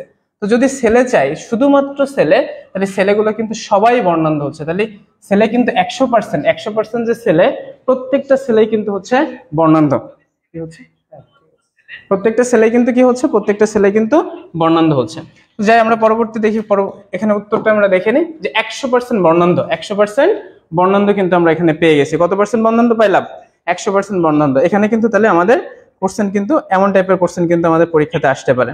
তারপরে দেখি অর্জিত বৈশিষ্ট্যের বংশগতি কার মতবাদ। অর্জিত বৈশিষ্ট্য অর্থাৎ আমাদের কিন্তু কি, যে হচ্ছে আমরা সবসময়ের জন্য যে দেখা যাচ্ছে কি আমার বাবার সম্পত্তি দেখা যাচ্ছে যে আমার ঠাকুরদাদার কাছ থেকে আমার বাবা একটা সম্পত্তি পেয়েছে, অর্থাৎ বংশ পরম্পরায় আমি আবার বাবার থেকে একটা সম্পত্তি পাবো। বাট আমার বাবার যে বৈশিষ্ট্য এবং আমার যে বৈশিষ্ট্য, এই বৈশিষ্ট্যের মধ্যে কিন্তু কিছু পার্থক্য আছে। যেমন আমি ধরো এই যে ক্লাস নিচ্ছি, তো আমি এই যে ক্লাস নিচ্ছি, এই ক্লাসের তো একটা বৈশিষ্ট্য, তো এই বৈশিষ্ট্যগুলো কিন্তু আমাকে ক্রমাগত খেটে খেটে খেটে খেটে অর্জন করতে হচ্ছে, এটা হচ্ছে অর্জিত বৈশিষ্ট্য। আর আমি উত্তরাধিকার সূত্রে কি পাবো, বাবার সম্পত্তি আমি পাবো। তো বাবার সম্পত্তি যদি আমি পাই, এটা হচ্ছে উত্তরাধিকার সূত্র, এটা হচ্ছে কি সূত্র, উত্তরাধিকারী অর্থাৎ মানে অর্জিত বৈশিষ্ট্য। অর্থাৎ ওই বৈশিষ্ট্যটা কিন্তু আমি অর্জিত, যে আমি কিন্তু চিন্তা করে বসে আছি যে আমি আমার বাবার সম্পত্তি কিন্তু পেতে পারি। তো আমি আমার বাবার সম্পত্তি কিন্তু কি করতে পারি, আমি বাবার সম্পত্তি পাবো, এটা কিন্তু আমি জানি যে আমার বাবার সম্পত্তি কোনো না কোনো ভাবে আমি পেতে পারি। তাহলে দেখো অর্জিত বৈশিষ্ট্যের যে উত্তরাধিকারী যে মতবাদ, অর্জিত বৈশিষ্ট্য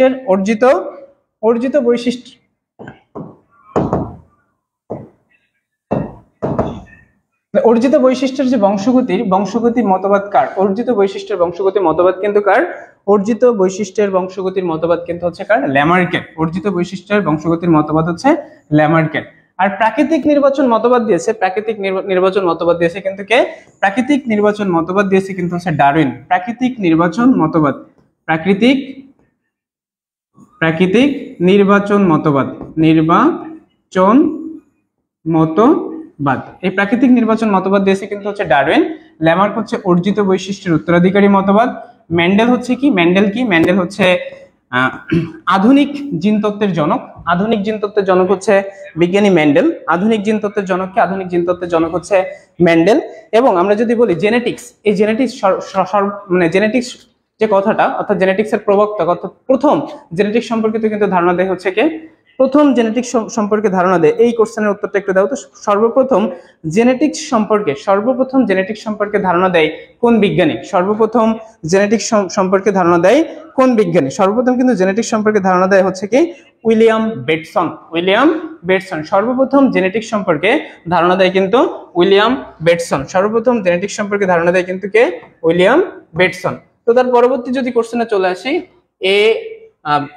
বড় হাতের এ ছোট হাতের এ পাচ্ছি, তারপর হচ্ছে বড় হাতের বি ছোট হাতের বি জিনোটাইপধারী জীব থেকে কয় ধরনের গ্যামেট তৈরি করা যাবে, কয় ধরনের গ্যামেট তৈরি করা যাবে, একটু কমেন্টে জানাও তো যে কয় ধরনের গ্যামেট তৈরি করা যাবে, 1 ধরন 2 ধরন 3 ধরন নাকি 4 ধরন, কয় ধরনের গ্যামিট আমরা এখান থেকে তৈরি করতে পারবো, এখান থেকে কত ধরনের গ্যামিট, আমরা তৈরি করতে পারবো। তাহলে কি কি আছে, তাহলে হচ্ছে কি এই যে এ এবং ছোট হাতের এ এবং ছোট হাতের এ, অর্থাৎ এখানে আমরা কিন্তু জানি কি এখানে জিন জোড়ায় জোড়ায় বৈশিষ্ট্য দেয়, জিন কি হিসেবে বৈশিষ্ট্য দেয়, জিন কিন্তু জোড়ায় জোড়ায় বৈশিষ্ট্য দেয়। তাহলে বড় হাতের এ আছে ছোট হাতের এ আছে এবং কি বড় হাতের বি আছে ছোট হাতের বি আছে, বড় হাতের বি আছে ছোট হাতের বি আছে।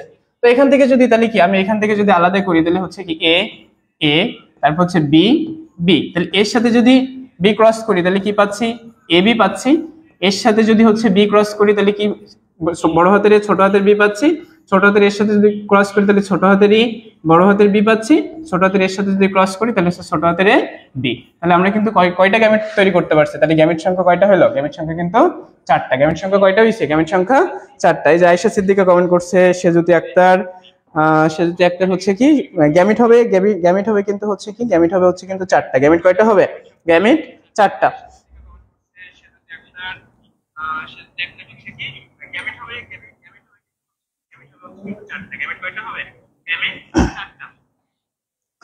দেখি তার পরবর্তী কোশ্চেন যদি আমরা চলে আসি, তার পরবর্তী কোশ্চেন কি আছে, পরবর্তী কোশ্চেন আছে হচ্ছে এখানে উত্তর পেয়ে গেলাম আমরা, উত্তরের পরে হচ্ছে মেন্ডেলের প্রথম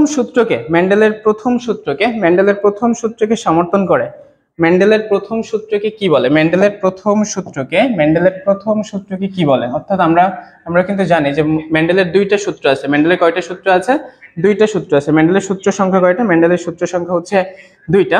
একটা হচ্ছে কি প্রথম সূত্রকে আছে পৃথকীকরণ, প্রথম সূত্রকে বলা আছে পৃথকীকরণ সূত্র বা মনোহাইব্রিড ক্রস, পৃথকীকরণ সূত্র বা কি পৃথকীকরণ সূত্র বা হচ্ছে মনোহাইব্রিড ক্রস বা এক লক্ষণ সূত্র, পৃথকীকরণ সূত্র বা কি মনোহাইব্রিড ক্রস, মনোহাইব্রিড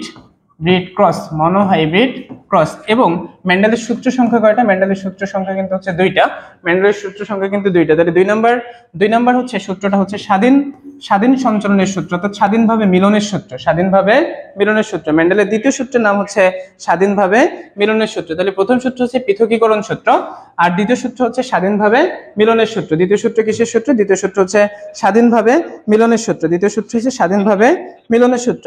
সবাই একটু কমেন্ট করে জানাও তো যে মেন্ডেলের যে দ্বিতীয় সূত্র, এই দ্বিতীয় সূত্রের মেন্ডেলের এই দ্বিতীয় সূত্রকে মেন্ডেলের দ্বিতীয় সূত্রের অনুপাত কত, মেন্ডেলের দ্বিতীয় সূত্রের অনুপাত কত, সবাই একটু কমেন্টে জানাও তো যে মেন্ডেলের দ্বিতীয় সূত্রের অনুপাত কত, মেন্ডেলের দ্বিতীয় সূত্রের অনুপাত কত, মেন্ডেলের দ্বিতীয় সূত্রের অনুপাত কত।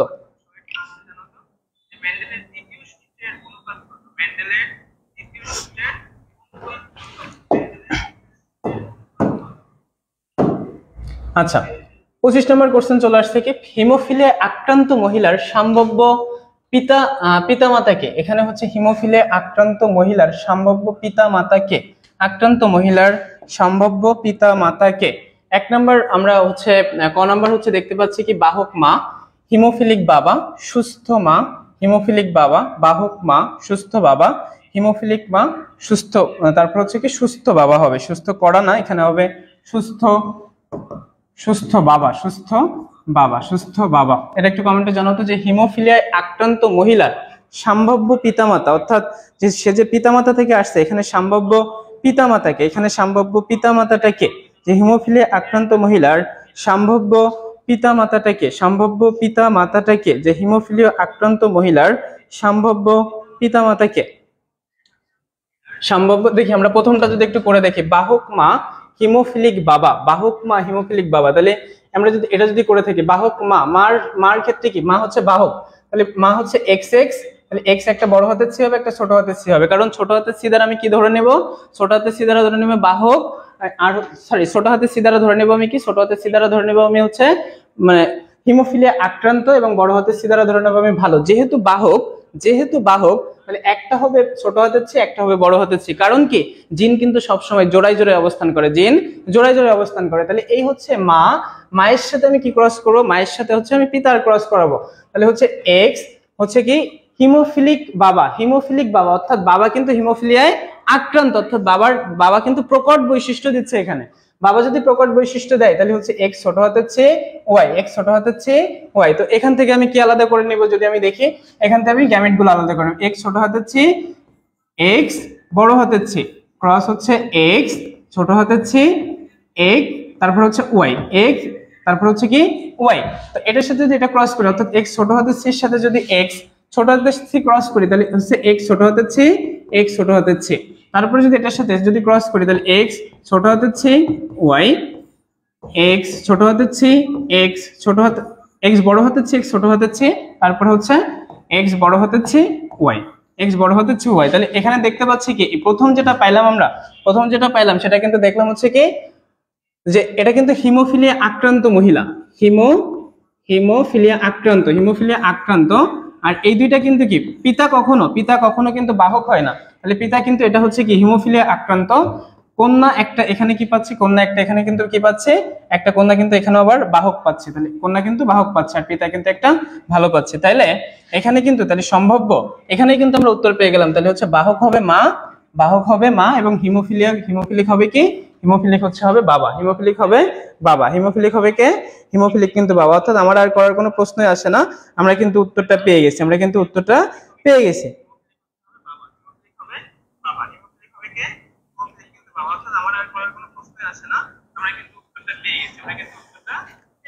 আচ্ছা সবাই কমেন্টে জানাচ্ছে শুধু একটা এ, তারপর হচ্ছে ধন্যবাদ তোমাদের সবাইকে। তো তার পরবর্তী কোশ্চেন যদি আমি চলে যাই, পরবর্তী কোশ্চেন নাম্বার হচ্ছে কি, পরবর্তী কোশ্চেন নাম্বার হচ্ছে 26 নাম্বার কোশ্চেন। যদি আমরা দেখি যে ব্যক্তিজনিক জাতিজনির পুনরাবৃত্তি মানে ঘটার যে তত্ত্বটির প্রবক্তা, ব্যক্তিজনিক জাতিজনির পুনরাবৃত্তি ঘটনার, এখানে কোশ্চেনটা একটু হয়তোবা মিস্টেক আসছে, যে পুনরাবৃত্তি ঘটায় তত্ত্বটির ব্যক্তিজনিক জাতিজনির পুনরাবৃত্তি ঘটায় তত্ত্বটির প্রবর্তককে, অর্থাৎ ব্যক্তি থেকে ব্যক্তিতে এই তত্ত্বটির প্রবর্তককে, এই প্রবর্তক হচ্ছে কিন্তু, অর্থাৎ এই কোশ্চেনগুলো কিন্তু মুখস্থ করতে হবে আমাদের, এই কোশ্চেনগুলো কিন্তু মুখস্থ করতে হবে। এইটার হচ্ছে কি ব্যক্তিজনিক জাতিজনিক পুনরাবৃত্তি ঘটায় হচ্ছে হ্যাকেল, ঘটায় কিন্তু হচ্ছে হ্যাকেল। তো তার পরবর্তী কোশ্চেনটা যদি আমরা চলে যাই, পরবর্তী কোশ্চেনটাতে আমরা কি দেখতে পাচ্ছি, পরবর্তী কোশ্চেনটা দেখি, রক্তদানে ব্লাড গ্রুপ বি এর ক্ষেত্রে প্রযোজ্য। আমরা এই কোশ্চেনটা আমাদের বইতে খুব বড় একটা ছক আছে, তাই তো, আমরা এই ছক আর পড়বো না, এই ছক আমরা কখনো আর মুখস্থ করবো না। আমরা দেখবো মানে এখানে এই কোশ্চেনটাতে আমি 3 থেকে 4 মিনিট সময় নেব, এবং আজকের পর থেকে যদি কোনো প্রকার কোনো এমসিকিউতে যদি কে দান করতে পারবে, কে গ্রহণ করতে পারবে, এই সম্পর্কিত কোনো কনসেপ্ট আর কখনো কারোর ভুল হবে না আশা করি। তাহলে আমরা একটু চলে যাই, আমরা ব্যাখ্যাটা একটু সুন্দর করে এই ব্যাখ্যাটা আমরা দিব, এই ব্যাখ্যাটা আমরা সুন্দর করে এই ব্যাখ্যাটা দিব।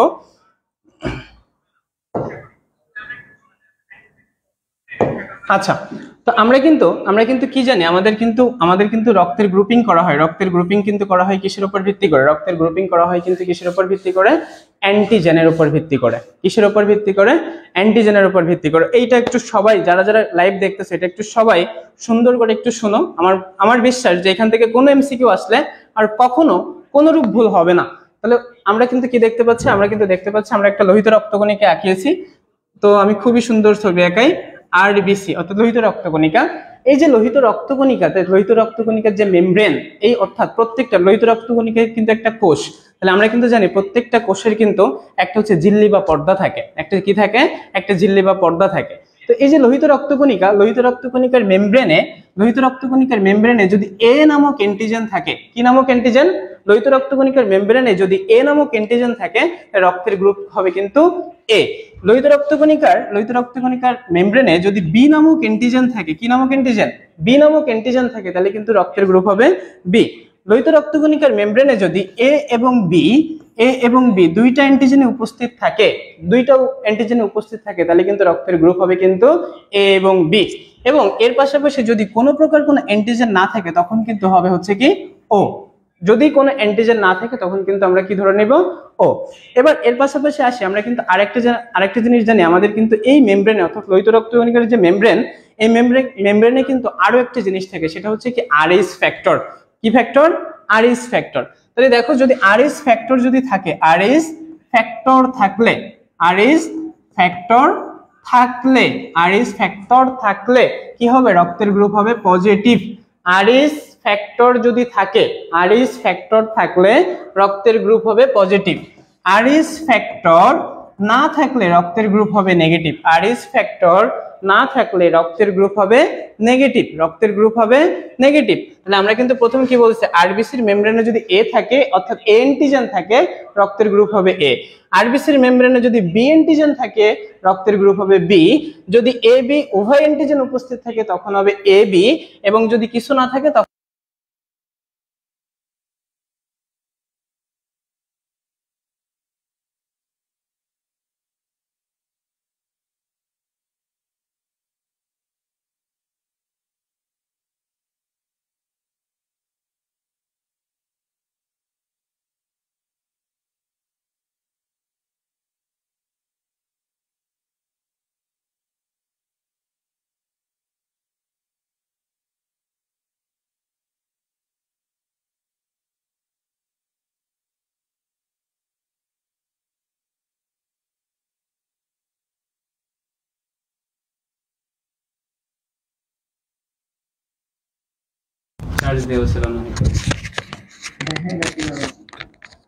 দেখো তো এবার শুনতে পাচ্ছ কিনা, সবাইকে শুনতে পাচ্ছ?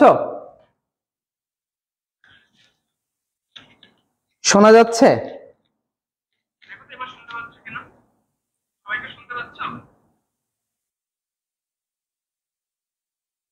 শোনা যাচ্ছে? আচ্ছা, আমরা কোন পর্যন্ত পড়ছিলাম, মানে অর্থাৎ আমরা কোন পর্যন্ত বুঝতে পারছিলাম মোটামুটি? আমাদের যদি একটু কমেন্টে জানাইতে যে তোমরা কোন পর্যন্ত সাউন্ড শুনতে পেয়েছো, তাহলে আমরা হচ্ছে সেখান থেকে শুরু করতাম। কোন পর্যন্ত শুনতে পেয়েছো?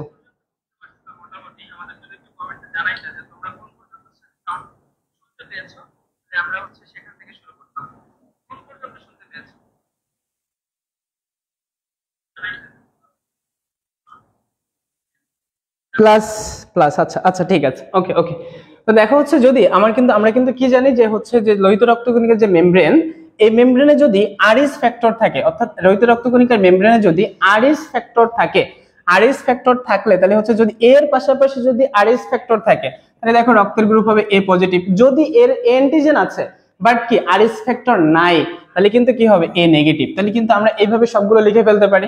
দেখো হচ্ছে কি বি পজিটিভ, বি নেগেটিভ, তারপর ও পজিটিভ, ও নেগেটিভ। তাহলে এ পজিটিভ, তারপর হচ্ছে A negative, B positive, B negative, O positive, O negative, তারপর হচ্ছে কি A B positive, A B negative, A B positive, A B negative. তাহলে আমাদের কিন্তু আমরা সচরাচর এই 8টা রক্তের গ্রুপ কিন্তু আমরা দেখে থাকি, তাই না?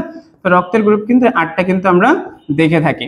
তো যদি আমরা দেখি, দেখো এ রক্তের গ্রুপ অর্থাৎ এ পজিটিভ রক্তের গ্রুপে দেখো তো কি কি আছে আমরা দেখতে পাচ্ছি। দেখো এ অ্যান্টিজেন আছে, পাশাপাশি আর কি আছে আরএস ফ্যাক্টর আছে। এ নেগেটিভ তাহলে কি আছে, শুধুমাত্র এ অ্যান্টিজেন আছে। তাহলে বি পজিটিভের ক্ষেত্রে বি অ্যান্টিজেন আছে, আর কি আছে বি অ্যান্টিজেন আছে, আর আছে হচ্ছে আরএস ফ্যাক্টর। বি নেগেটিভ সেক্ষেত্রে কি আছে বি অ্যান্টিজেন আছে শুধুমাত্র। নেগেটিভ মানে কি নাই আরএস ফ্যাক্টর নাই। তাহলে ও পজিটিভে শুধুমাত্র আরএস আছে, ও নেগেটিভে কিছুই নাই। এ বি পজিটিভে এ অ্যান্টিজেন আছে, বি অ্যান্টিজেন আছে, আরএস আছে। আর এ বি নেগেটিভ এক্ষেত্রে এ আছে, বি আছে, কিন্তু কোনো প্রকার কিন্তু কোনো অ্যান্টিজেন নাই, কোনো প্রকার কিন্তু কোনো অ্যান্টিজেন কিন্তু এখানে নাই। তো আমরা এতটুকু কিন্তু বুঝতে পারছি অর্থাৎ কি আছে কি নাই। এবার ধরে নাও আমার রক্তের গ্রুপ হচ্ছে এ পজিটিভ, রক্তের গ্রুপ হচ্ছে এ পজিটিভ। আমি দান করব, আমি এখন রক্ত দান করব, অর্থাৎ আমার যে রক্তের গ্রুপ এ রক্তের গ্রুপ আমি কাকে কাকে দান করতে পারবো। এ পজিটিভ রক্তের গ্রুপ আমি কাকে কাকে, অর্থাৎ এ পজিটিভ রক্তের গ্রুপ আমি কাকে কাকে দান করতে পারবো, এটা কিন্তু সবার জানা দরকার। এই রক্তের গ্রুপ আমি কাকে কাকে দান করতে পারবো। তাই দেখো তো আমি প্রথম যদি দেখি তাহলে আমাদের এখানে আছে কি কি, আমাদের এখানে আছে কি কি, অবশ্যই এখানে উত্তর চলে আসছে বাট সমস্যা নাই। এখানে আমাদের আছে কি কি, এখানে আছে দেখো এ পজিটিভ, তাহলে এখানে আছে হচ্ছে এ অ্যান্টিজেন আছে, আরএস আছে, অ্যান্টিজেন আছে, আরএস আছে। আমি প্রথম যেতে যাচ্ছি কোথায়, আমি প্রথম যেতে যাচ্ছি দেখো হচ্ছে এ পজিটিভের কাছে। তো দেখো এ পজিটিভের কাছে তাহলে আমার হাতে আছে হচ্ছে দুইটা জিনিস, অর্থাৎ এ আর আরএস। আমি যার কাছে যেতে চাচ্ছি, আমি যাইতে চাচ্ছি কার কাছে, এ অ্যান্টিজেনের কাছে, অর্থাৎ এ পজিটিভ রক্তের কাছে যেতে যাচ্ছি। তাহলে এখানেও কিন্তু এ অ্যান্টিজেন আছে, আরএস আছে, অর্থাৎ এর কাছে আরএস এর কাছে চলে আসছে। তাহলে কি কোনো কিছু রেখে আসতেও যদি আমাকে কিন্তু একটা জিনিস সবসময় মাথায় রাখতে হবে, যদি আমাকে যেতে হয় তাহলে আমাকে সবকিছু নিয়ে যেতে হবে, সবকিছু নিয়ে যেতে হবে। আমি কিন্তু আমার অর্ধেক কোন অংশ অর্থাৎ অর্ধেক কোনো কিছু আমি রেখে বাকি অর্ধেক কিন্তু কখনো নিতে পারবো না। এই জিনিসটা সবসময় মাথায় রাখতে হবে। তাহলে দেখো তো আমি এ নেগেটিভ রক্তের কাছে যেতে পারি কিনা। প্রথমে আমাকে দেখতে হবে আমি এ নেগেটিভে যেতে পারতেছি কিনা। কি আছে এ নেগেটিভে? শুধুমাত্র এ অ্যান্টিজেন আছে, আরএস ফ্যাক্টর কি আছে? আরএস ফ্যাক্টর তো নাই। তো আরএস ফ্যাক্টর যদি না থাকে তাহলে আমার এখানে আছে কি? এ অ্যান্টিজেন আছে। আমি এ অ্যান্টিজেনকে এ এর কাছে বসাই দিয়েছি, এ অ্যান্টিজেন এ এর কাছে বসাই দিয়েছি। বাট এই যে আরএস ফ্যাক্টর, এই আরএস ফ্যাক্টর কি এ নেগেটিভ রক্তের রক্তধারী যে ব্যক্তি তার সেই ব্যক্তির কাছে কি এই আরএস ফ্যাক্টর রাখার জায়গা আছে? নাই। তাহলে আমি এ অ্যান্টিজেন কি অর্থাৎ এ নেগেটিভ ধারী যে ব্যক্তি তাকে কিন্তু আমার রক্ত আমি দান করতে পারতেছি না। তাহলে এটা গেল। সেম ভাবে বি পজিটিভ, এখানে B antigen RS factor, B তো রাখার জায়গা নাই, তাহলে বি পজিটিভের কাছে যেতে পারবে না। বি নেগেটিভের কাছে প্রশ্নই আসে না, বি অ্যান্টিজেন আছে, এর অ্যান্টিজেন রাখার জায়গা নাই। তারপর দেখো তো এ বি পজিটিভের কাছে আসতে পারবে কিনা? হ্যাঁ, এ বি পজিটিভ। দেখো এর কাছে আসছে, আরএস এর কাছে আসছে, আর এইবার বিটা খালি আছে। ভাই আমার তো রক্তের দরকার, আমার দুইটা হাত খালি, একটা হাত খালি থাকুক সমস্যা নাই, বাট আমি তো পাচ্ছি কিছু। তাহলে কিন্তু অর্থাৎ ও সবকিছু নিয়ে, আবার এ পজিটিভ ধারী যে ব্যক্তি এই ব্যক্তি কিন্তু সবকিছু নিয়ে ঢুকে গেছে, অর্থাৎ এ বি পজিটিভের রক্ত কিন্তু আমি গ্রহণ করতে পারবো। দেখো তো এ বি নেগেটিভ আমার রক্ত গ্রহণ করতে পারবে কিনা। এ বি নেগেটিভের ক্ষেত্রে কি আছে? আর নেগেটিভ অর্থাৎ আরএস ফ্যাক্টর তো নাই। আরএস ফ্যাক্টর যদি না থাকে তাহলে এ কি নিতে পারবে? অর্থাৎ আরএস ফ্যাক্টর রাখবে কোথায়? আরএস ফ্যাক্টর কিন্তু নিতে পারবে না, অর্থাৎ এ বি নেগেটিভও কিন্তু রক্ত নিতে পারবে না। তো তার পরবর্তীতে যদি আমি চলে আসি, আর কি আছে? ও পজিটিভ, এখানে আরএস ফ্যাক্টরের কাছে রাখছে, বাট এ অ্যান্টিজেন কে নিবে? এ অ্যান্টিজেনকে নেওয়ার তো কোনো জায়গা নাই আছে, তাহলে এ অ্যান্টিজেনও কিন্তু নিতে পারতেছে না। ও নেগেটিভও কিন্তু পারবে না। তাহলে দেখো আমি কি পাইছি এখানে, এ পজিটিভ পেয়েছি, তারপর কি পেয়েছি? এ বি পজিটিভ পেয়েছি, আর কি অর্থাৎ দান যখন আমি করব তাহলে দান করতে হলে কিন্তু আমি এই দুইজনকে দান করতে পারবো, অর্থাৎ এ বি পজিটিভের কাছে আমার রক্ত যেতে পারবে আর এ পজিটিভের কাছে যেতে পারবে, আর কারোর কাছে কিন্তু আমার রক্ত যেতে পারবে না। দানের সময় কিন্তু এ পজিটিভের কাছে যেতে পারবে আর এ বি পজিটিভের কাছে যেতে পারবে। ঠিক সেম ভাবে কিন্তু আমরা আমাদের গ্রহিতাটাও কিন্তু আমরা বের করতে পারবো, তাই না? তো এটা নিয়ে কারোর কনফিউশন আছে কিনা, যে কেউ কমেন্টে জানাতো যে ভাই এইটা আমার এই রক্তের গ্রুপটা একটু বের করে দেন। আমি এটা বের করে দিচ্ছি। হ্যাঁ, দেখো হচ্ছে আমরা কিন্তু পেয়ে গেছি, আমরা কি পেয়ে গেছি? রক্তদানে এখানে বি এর ক্ষেত্রে, অর্থাৎ আমরা বি এরটা বের করবো। এর আগে কেউ কারোর হচ্ছে রক্তের গ্রুপ বের করতে চাইলে কমেন্টে জানাও, আমি বের করে দিচ্ছি। দেখি আমরা পারি কিনা, যে আমাদের এই সূত্রে অ্যাপ্লাই করলে আমাদের এই জিনিসটা মিলতেছে কিনা।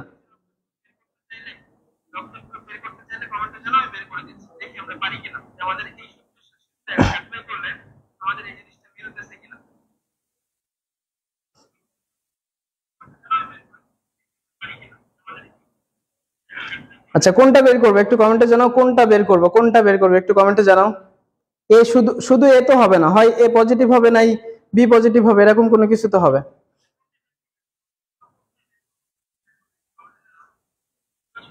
ও নেগেটিভ। আচ্ছা, ও নেগেটিভ আমরা কিন্তু জানি কি ও নেগেটিভ হচ্ছে সর্বজনীন দাতা, ও নেগেটিভ। তাহলে দেখো হচ্ছে কি ও নেগেটিভ এর ক্ষেত্রে ভাই কিছুই নাই, কিচ্ছু নাই, অর্থাৎ সবার কাছে যাইতে পারবে, এ পজিটিভের কাছে যাইতে পারবে, এ নেগেটিভের কাছে যাইতে পারবে, বি পজিটিভের কাছে, বি নেগেটিভের কাছে, তারপর হচ্ছে কি এ বি পজিটিভের কাছে, এ বি নেগেটিভের কাছে, ও পজিটিভের কাছে, ও নেগেটিভের কাছে যাইতে পারবে। বাট ও যখন গ্রহণ করবে তখন কিন্তু সবার কাছ থেকে গ্রহণ করতে পারবে। ও যখন গ্রহণ করবে ও কিন্তু সবার কাছ থেকে কিন্তু তখন ও যখন গ্রহণ করবে শুধুমাত্র ও নেগেটিভের কাছ থেকে গ্রহণ করতে পারবে। বাট ও যখন দান করবে ও সবাইরে, অর্থাৎ ওর মনটা বিশাল বড়, ও সবার কাছে যাবে। বাট ও যখন নেওয়ার সময় হবে ও অর্থাৎ সবাই বিলাই দিলাম আমি নিজেকে, বিষয়টা এমন। বাট আমার যখন দরকার, আমার কোনো উপকারে কেউ কখনো আসবে না। তো আচ্ছা, তার পরবর্তী কোশ্চেনে যদি আমরা চলে আসি, দেখি এটা নিয়ে হয়তো আর কারোর সমস্যা হবে না। তার পরবর্তী কোশ্চেন যদি চলে যায়, কোন কারণে 13:3 অনুপাত হয়? কোন কারণে অর্থাৎ আমরা কিন্তু জানি মেন্ডেলের দ্বিতীয় সূত্র অর্থাৎ স্বাধীনভাবে মিলনের যে সূত্রটা, স্বাধীনভাবে মিলনের সূত্র, তাই না? ও স্বাধীনভাবে মিলনের সূত্রের ক্ষেত্রে এই যে অনুপাত, কিন্তু প্রথমত অনুপাত হচ্ছে স্বাধীনভাবে মিলনের অনুপাত হচ্ছে কি 13:3:1, 13:3:1। আচ্ছা, তো এই স্বাধীনভাবে মিলনের তিনটা ব্যতিক্রম আছে। কয়টা ব্যতিক্রম?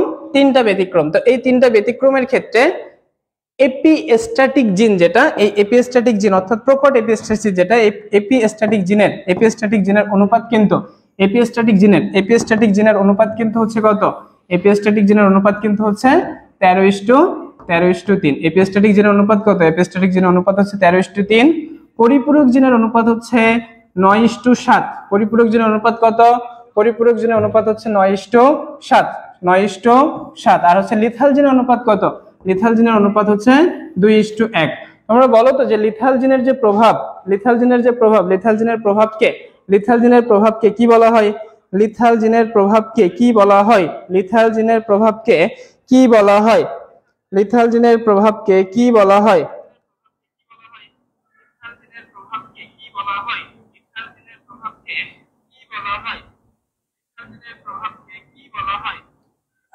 আচ্ছা, সবাই একটু কমেন্ট করো তো, লিথাল জিনের প্রভাবকে প্রকট এপিস্টাসিস না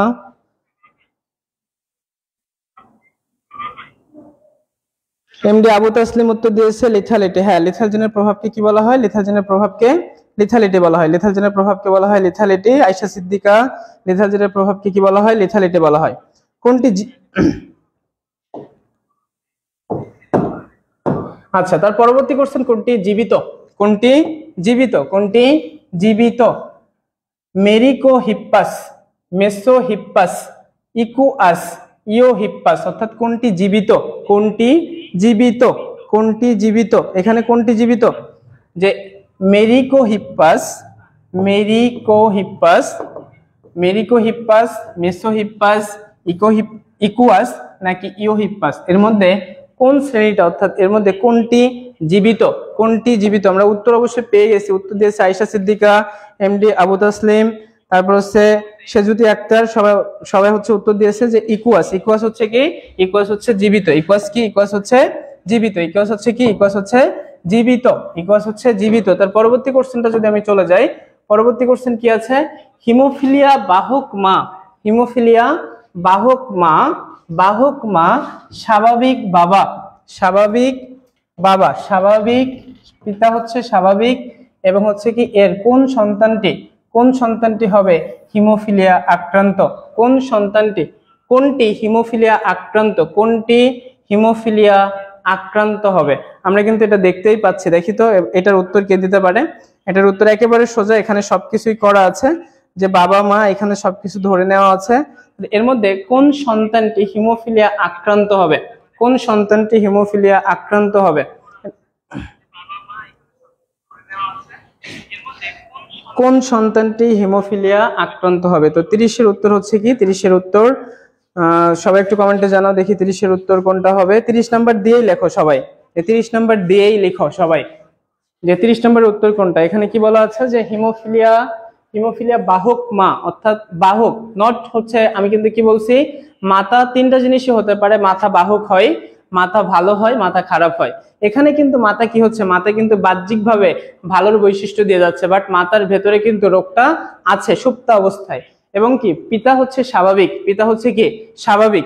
এর মধ্যে যদি বিয়ে হয় তাহলে কোনটা হচ্ছে, কোনটা কি হচ্ছে, কোনটা হিমোফিলিয়া আক্রান্ত, অর্থাৎ কোন সন্তানটা হিমোফিলিয়া আক্রান্ত হবে? কোন সন্তানটা হিমোফিলিয়া আক্রান্ত হবে? তো আমরা যদি একটু সলভে চলে যাই, দেখো আমরা সলভের দিকে যদি চলে যাই, তো সলভের দিকে যদি যাচ্ছি, তো এক্স এইচ ওয়াই, অর্থাৎ কি স্মল এইচ, অর্থাৎ আমরা কিন্তু জানি এক্স এবং ওয়াই মিলে কি হয়? ছেলে হয়। এক্স এবং ওয়াই মিলে কি হয়? এক্স এবং ওয়াই মিলে ছেলে হয়। তো এক্স এবং ওয়াই মিলে যদি ছেলে হয়ে থাকে, তাহলে দেখো এখানে স্মল এইচ, এখানে এই স্মল এইচ মানে কিন্তু ধরা হচ্ছে কি, এখানে স্মল এইচ মানে কিন্তু ধরা হচ্ছে হিমোফিলিয়া আক্রান্ত,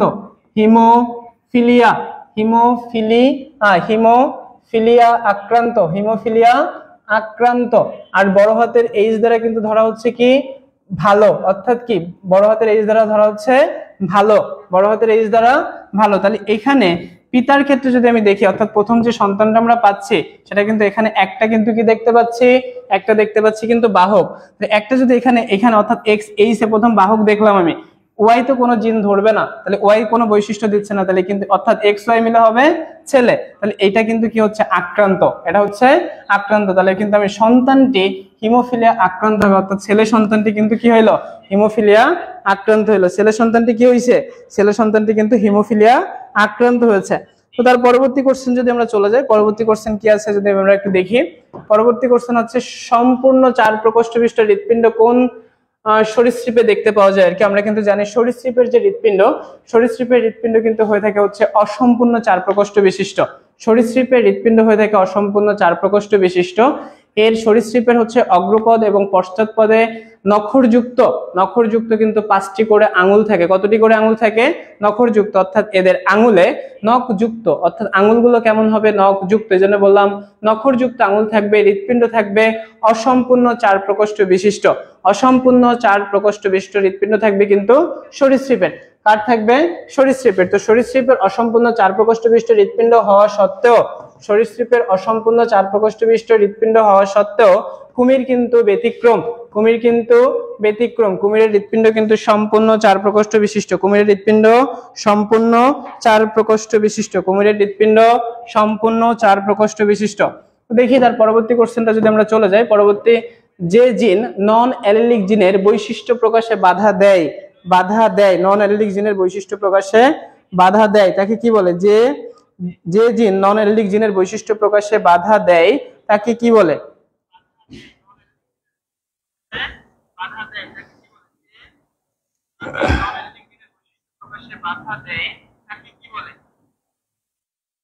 সবাই একটু কমেন্টে জানাতো যে জিন নন অ্যালিল অর্থাৎ ভিন্ন অ্যালিল, একই অ্যালিল না, অ্যালিল দুটো হচ্ছে ভিন্ন ভিন্ন। তো নন অ্যালিলিক জিনের বৈশিষ্ট্য প্রকাশে যদি বাধা দিয়ে থাকে তখন তাকে কি বলা হচ্ছে, তখন তাকে কি বলা হচ্ছে। আচ্ছা উত্তর দিচ্ছে, দেখি আরো সবাই উত্তর দিক একটু, আমরা একটু দেখি। আচ্ছা আমরা উত্তরে চলে যাই, সবাই উত্তর দিচ্ছে, আমরা একটু পরে দেখতেছি কি যে জিন নন অ্যালিলিক জিনের বৈশিষ্ট্য প্রকাশে বাধা দিচ্ছে, অর্থাৎ একটা জিন ভিন্ন হচ্ছে নন অ্যালিলিক অর্থাৎ নন অ্যালিল অর্থাৎ ভিন্ন অ্যালিলের বৈশিষ্ট্য প্রকাশ করতে বাধা দিচ্ছে, তখন থেকে কি বলা হয়, পরিপূরক মারণ জিন, পরিপূরক জিন, এপিস্ট্যাটিক জিন নাকি হাইপোস্ট্যাটিক জিন। যে জিন বৈশিষ্ট্য প্রকাশে বাধা দেয় তাকে মূলত বলা হয় এপিস্ট্যাটিক জিন, তাকে মূলত কি বলা হয়, এপিস্ট্যাটিক জিন, তাকে মূলত কি বলা হয়, এপিস্ট্যাটিক জিন। বাধা দেয় আর যে বাধা পায়, বাধা যে পায় তাকে মূলত বলা হয় হাইপোস্ট্যাটিক জিন।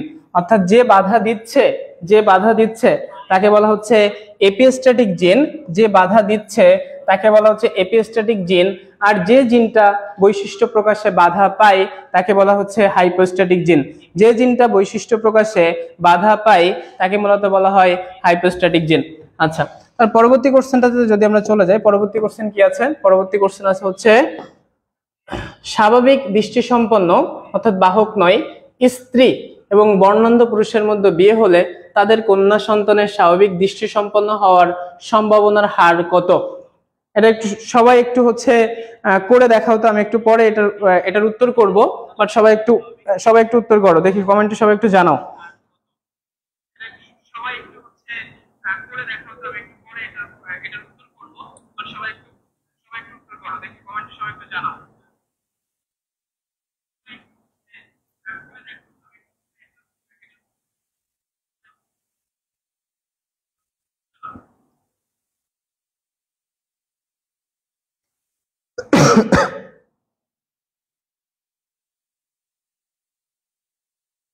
দাদা একটু পানির ব্যবস্থা করা যায়?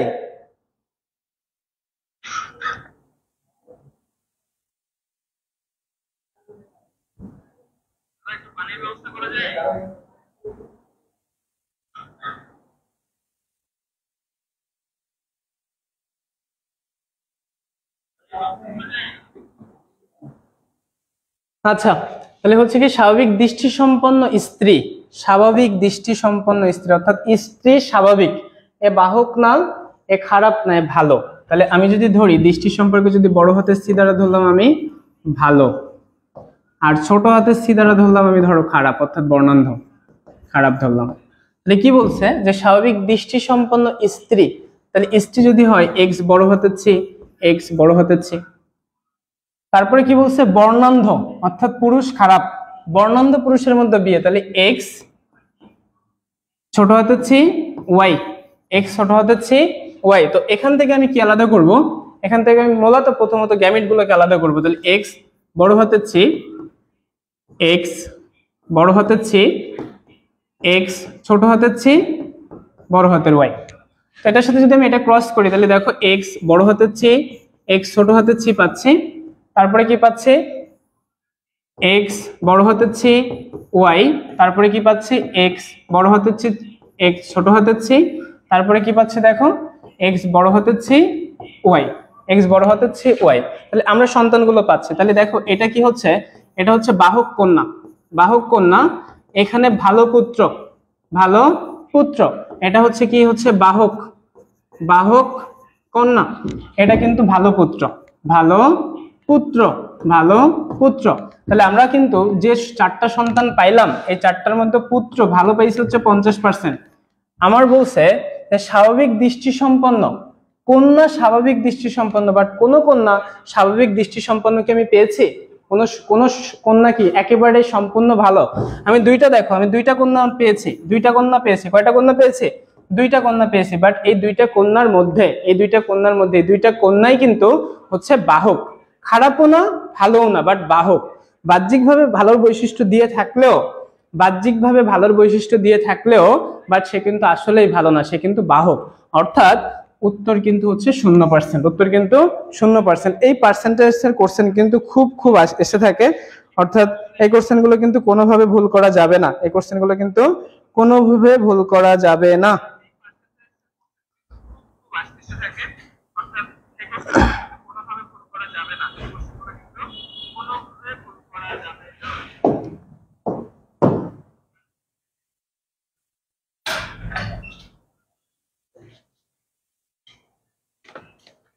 স্বাভাবিক দৃষ্টি সম্পন্ন হওয়ার সম্ভাবনার হার কত? তাদের কন্যা স্বাভাবিক, উত্তরে ভুল আছে। কন্যা স্বাভাবিক, কন্যা সন্তানদের স্বাভাবিক, কখনোই কোনো কন্যা সন্তান স্বাভাবিক হয় নাই। না না, বাহকের সাথে বিয়ে হলে তাদের কন্যা সন্তানের স্বাভাবিক দৃষ্টি সম্পন্ন। কন্যা সন্তানের স্বাভাবিক একেবারে স্বাভাবিক বৈশিষ্ট্য সে দিচ্ছে না, কন্যা সন্তান তো একেবারে স্বাভাবিক বৈশিষ্ট্য দিচ্ছে না।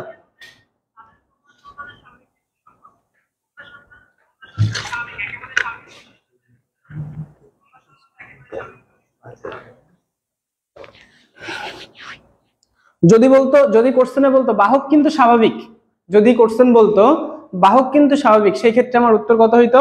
সেক্ষেত্রে কিন্তু কন্যা সন্তান 50% আমি ধরতে পারতাম। যদি সেক্ষেত্রে আমাকে বলতো যে যদি টোটাল কন্যা সন্তান কথা বলতো যে বাহক কিন্তু স্বাভাবিক, এখানে কিন্তু কোশ্চেনে কি বলছে যে টোটাল কন্যা সন্তানের স্বাভাবিক দৃষ্টি সম্পন্ন হওয়া, কন্যা কি টোটাল স্বাভাবিক দৃষ্টি সম্পন্ন হয়েছে?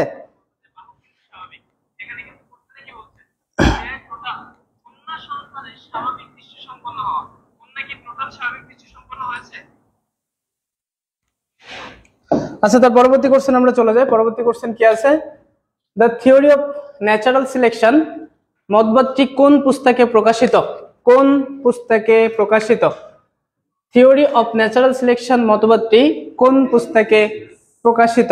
কোন পুস্তকে প্রকাশিত? সবাই একটু কমেন্টে জানাও তো যে কোন পুস্তকে প্রকাশিত।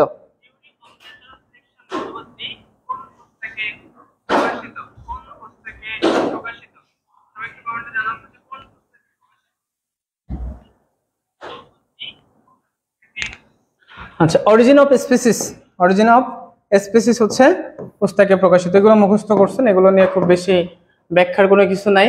রেসার্চ বানরের বৈজ্ঞানিক নাম কি? রেসার্চ বানরের বৈজ্ঞানিক নাম কি?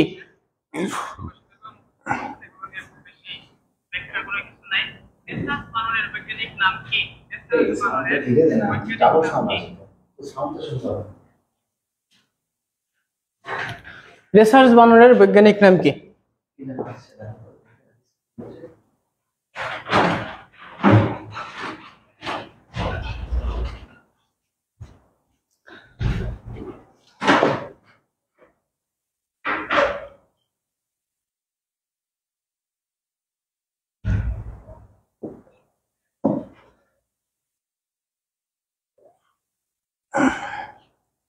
আমরা উত্তর পাচ্ছি 35 নম্বর আছে, 35 নম্বরের হচ্ছে উত্তর হবে কি, 35 নম্বরের উত্তর হচ্ছে ডি। 35 নম্বরের উত্তর কি হবে? 35 নম্বরের উত্তর হবে হচ্ছে ডি।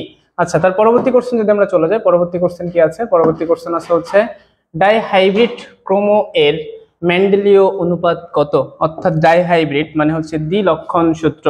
ডাইহাইব্রিড মানে কি? ডাইহাইব্রিড মানে হচ্ছে দ্বিলক্ষণ সূত্র। অর্থাৎ একটা কোনো কিছুর ক্ষেত্রে আমি যদি বলি গোল, আমি যদি বলি হচ্ছে কি গোল, তারপরে যদি বলি লাল, আমি যদি বলি কি গোল, তারপরে যদি বলি লাল, তাহলে এইখানে এই জিনিসটা হচ্ছে গোল, বাট গোলের ভেতরে কি আছে? লাল আছে। গোলের ভেতরে কি আছে?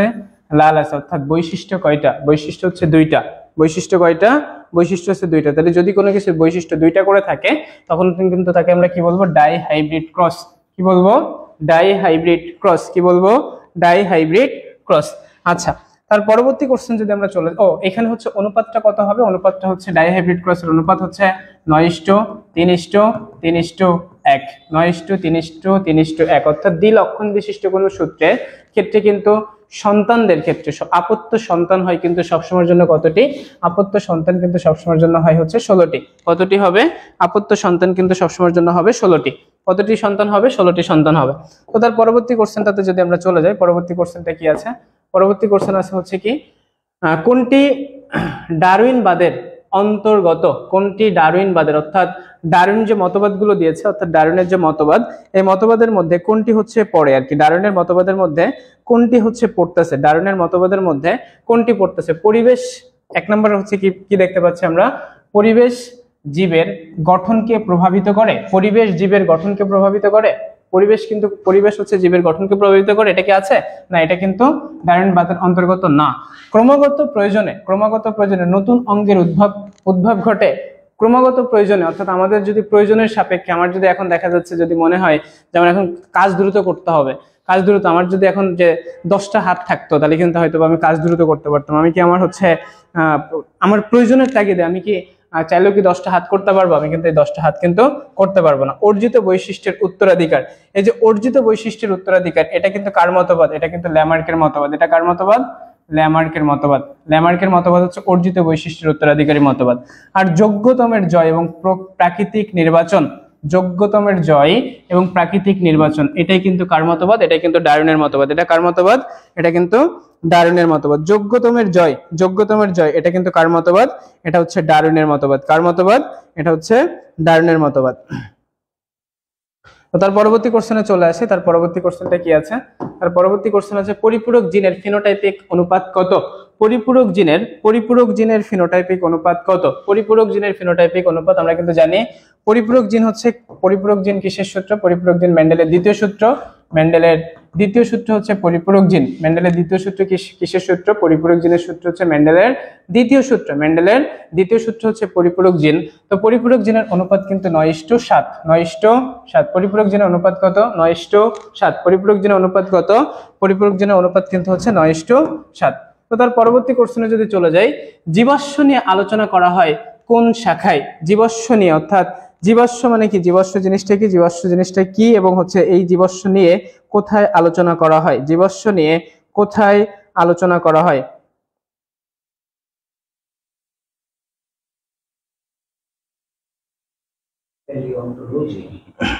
জীবাশ্ম নিয়ে কোথায় আলোচনা করা হয়? জীবাশ্ম নিয়ে আলোচনা করা হয় হচ্ছে প্যালিঅন্টোলজিতে। প্যালিঅন্টোলজিতে হচ্ছে জীবাশ্ম নিয়ে আলোচনা করা হয়। জীবাশ্ম হচ্ছে যে অতীতকালে কোনো জীবের সাথে যদি বর্তমানকালে কোনো জীবের যদি মিল সম্পন্ন হয়ে থাকে, এটা কিন্তু নগ্নবীজ এবং আবৃতবীজ উদ্ভিদের সাথে একটু মিল সম্পন্ন। যে অতীতকালে কোনো জীবের সাথে যদি বর্তমানকালে কোনো জীবের মিল সম্পন্ন হয়ে থাকে তখন তাকে কিন্তু বলা হয় জীবন্ত জীবস্ব। তখন তাকে কি বলা হয়? তখন তাকে কিন্তু বলা হয় জীবন্ত জীবস্ব। তাহলে এই যে জীবস্ব, অর্থাৎ এই যে জীবস্ব, এই জীবস্ব নিয়ে আলোচনা করা হয় কিন্তু প্যালিঅন্টোলজিতে। কি কোথায় আলোচনা করা হয়? প্যালিঅন্টোলজিতে কিন্তু আলোচনা করা হয়ে থাকে। তো তার পরবর্তী কোশ্চেনে যদি আমরা চলে যাই হচ্ছে কি পিপি, এখানে দেওয়া আছে পিপি, বড় হাতের পিপি দেওয়া আছে, কিউ জিনোটাইপ বিশিষ্ট দুটি জীবের মধ্যে সংক্রমণের ফলে জেনেটিক্যালি পৃথক অপত্যের সংখ্যা কত? এই কোশ্চেনটা আমরা অবশ্যই আগে একবার করেছি। এখান থেকে হচ্ছে জেনেটিক্যালি পৃথক অপত্য, এখান থেকে কতটি অপত্য আমরা এখান থেকে পেতে পারি, এখান থেকে কতটি অপত্য আমরা পেতে পারি। এই কোশ্চেনটার একটু উত্তর দেন তো সবাই, কতটি অপত্য আমরা পেতে পারি? 40 নম্বর কোশ্চেন, কতটি অপত্য আমরা এখান থেকে পেতে পারি? কতটি অপত্য পেতে পারি? অর্থাৎ এখানে কিন্তু কি আছে, দুইটা বৈশিষ্ট্য আছে, আমরা কিন্তু এটা দেখেই বুঝতে পারতেছি। অর্থাৎ পি এবং পি একটা বৈশিষ্ট্য দিচ্ছে, কিউ এবং স্মল কিউ একটা বৈশিষ্ট্য দিচ্ছে। তো একটা যদি বৈশিষ্ট্য দিয়ে থাকে তাহলে পি এর সাথে যদি কিউ হয় তাহলে হচ্ছে পি কিউ, এটার সাথে যদি এটা হয় অর্থাৎ পি স্মল কিউব, তারপর হচ্ছে কি পি বড় হাতের কিউব এবং হচ্ছে পি কিউব। অর্থাৎ অপত্য বংশ হচ্ছে কয়টা? অপত্য বংশ হচ্ছে 4টা। অপত্য বংশ কয়টা হচ্ছে? অপত্য বংশ কিন্তু 4টা হচ্ছে। তার পরবর্তী কোশ্চেন এখানে যে একটি স্বাভাবিক দাম্পত্যের সমস্ত সন্তান সন্ততির অর্ধেক সংখ্যক পুত্র হিমোফিলিক এবং বাকি সংখ্যক কন্যা রোগটির বাহক। বাকি সংখ্যক কন্যা রোগটির বাহক। একটি স্বাভাবিক দম্পতির সমস্ত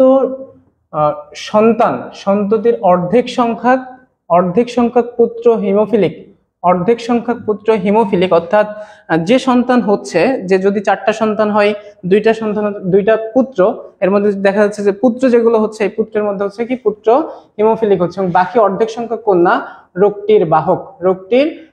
এই রোগটির জিন দাম্পতির দেহে কোথায় কোনটি অবস্থিত? অর্থাৎ অর্থাৎ পিতা এবং মাতা থেকে এই যে রোগটি আসছে, এই রোগটি কোনটা থেকে কার থেকে কোনটা আসছে? দেখা হচ্ছে মায়ের এক্স ক্রোমোজোমে, মায়ের উভয় এক্স ক্রোমোজোমে, মায়ের উভয় এক্স ক্রোমোজোমে,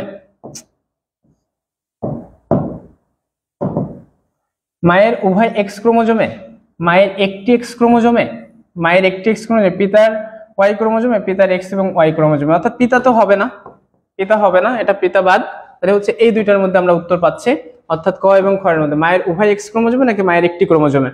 মায়ের একটি ক্রোমোজোমে। এখানে কিন্তু হচ্ছে কি হবে, মায়ের একটি ক্রোমোজোমে এক্স, অর্থাৎ একটি এক্স ক্রোমোজোমের ক্ষেত্রে, অর্থাৎ বাহক মাতার সাথে কিন্তু বিয়ে হয়েছে। এখানে কিসের সাথে বিয়ে হয়েছে? বাহক মাতার সাথে কিন্তু বিয়ে হয়েছে। আচ্ছা, তার পরবর্তী কোশ্চেনটা যদি আমরা চলে যাই, পরবর্তী কোশ্চেনটা কি আছে? পরবর্তী কোশ্চেনটা আছে হচ্ছে ডারউইনবাদের সব থেকে বড় দুর্বলতা কোনটি? ডারউইনবাদের সব থেকে বড় দুর্বলতা কোনটি? ডারউইনবাদের সব থেকে বড় দুর্বলতা কোনটি?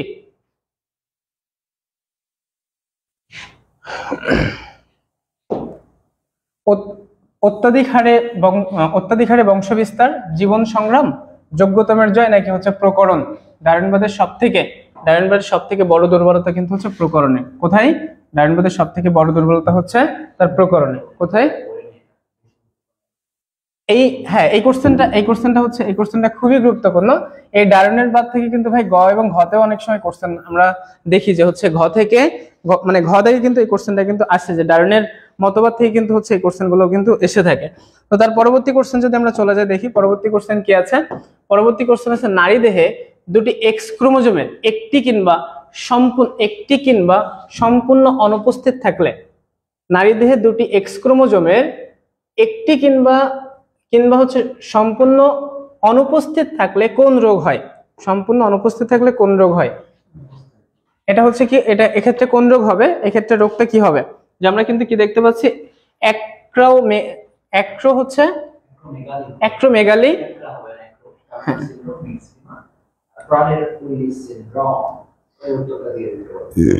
এক্ষেত্রে উত্তরটা একটু সবাই দাও তো, যে 43 নম্বরের উত্তর কি হবে? 43 নম্বরের উত্তর হবে কিন্তু হচ্ছে টার্নার সিনড্রোম। কি হবে? উত্তর হবে হচ্ছে টার্নার সিনড্রোম। উত্তর হবে কি? উত্তর হবে হচ্ছে টার্নার সিনড্রোম। উত্তর কি হবে? উত্তর হবে টার্নার সিনড্রোম। এটা হচ্ছে মুখস্থ পড়াশোনা, এটা কিন্তু মুখস্থ পড়াশোনা, কোনো বোঝার কোনো কিছু নাই এটাতে। তো তার পরবর্তী কোশ্চেনে যদি আমরা চলে যাই, পরবর্তী কোশ্চেন কি আছে? যে পরবর্তী কোশ্চেন হচ্ছে কোন যুগে মানুষের উদ্ভব হয়েছিল? কোন যুগে মানুষের উদ্ভব হয়েছিল? কোন যুগে? অর্থাৎ মানুষ কখন আসছিল? মানুষ কখন আসছিল? মানুষের উদ্ভব কোন যুগে? ইউসিন, তারপর হচ্ছে গোসিন, তারপর হচ্ছে মায়োসিন, প্লিওসিন। মানুষের উদ্ভব হয়েছিল কোন যুগে? মানুষের উদ্ভব হয়েছিল কোন যুগে, অর্থাৎ মানুষ কখন আসছিল? মানুষ আসছিল কিন্তু প্লিওসিন যুগে। কোন যুগে মানুষ আসছিল? মানুষ আসছিল হচ্ছে প্লিওসিন যুগে। তো তার পরবর্তী কোশ্চেন, লক্ষণ নিয়ন্ত্রণকারী জিন যুগলের গঠনকে কি বলে? অর্থাৎ যে জিন যুগল হচ্ছে লক্ষণ নিয়ন্ত্রণ করে, লক্ষণ নিয়ন্ত্রণকারী জিন যুগলের গঠনকে কি বলে? সবাই একটু কমেন্টে জানাও তো, লক্ষণ নিয়ন্ত্রণকারী জিন যুগলের গঠনকে লক্ষণ নিয়ন্ত্রণ করতেছে। অর্থাৎ একটা জীবের বৈশিষ্ট্য যদি আমি ধরি যে লম্বা, লম্বার জন্য দেখা যাচ্ছে কি বড় হাতের টি। তো এই বড় হাতের টি এই দুইটা জিন কিন্তু আমাকে কি করতেছে? লক্ষণ, অর্থাৎ এই যে লম্বার যে বৈশিষ্ট্যটা, এই বৈশিষ্ট্যটা কিন্তু কে দিচ্ছে? এই জিনটা দিচ্ছে, অর্থাৎ এই জিন যুগল দিচ্ছে, অর্থাৎ বড় হাতের টি। এবং লম্বা যে বৈশিষ্ট্য, এই বৈশিষ্ট্য কিন্তু আমি বাইরে থেকে পাচ্ছি, অর্থাৎ বাহ্যিক বৈশিষ্ট্য। এটাকে কিন্তু বলা হয় ফিনোটাইপ। এটাকে কিন্তু কি বলা হয়? ফিনোটাইপ। আর এটি যেটা ভেতরে বসে দিচ্ছে, ভেতরে যেটা বসে লক্ষণটা নিয়ন্ত্রণ করতেছে, একে কিন্তু সবসময়ের জন্য বলা হয় হচ্ছে জিনোটাইপ। কি বলা হয়? জিনোটাইপ। তাহলে লক্ষণ নিয়ন্ত্রণকারী জিন যুগলের গঠনকে কি বলা হয়? লক্ষণ নিয়ন্ত্রণকারী জিন যুগলের গঠনকে কিন্তু বলা হয় জিনোটাইপ। লক্ষণ নিয়ন্ত্রণকারী জিন যুগলের গঠনকে কি বলা হয়? Genotype.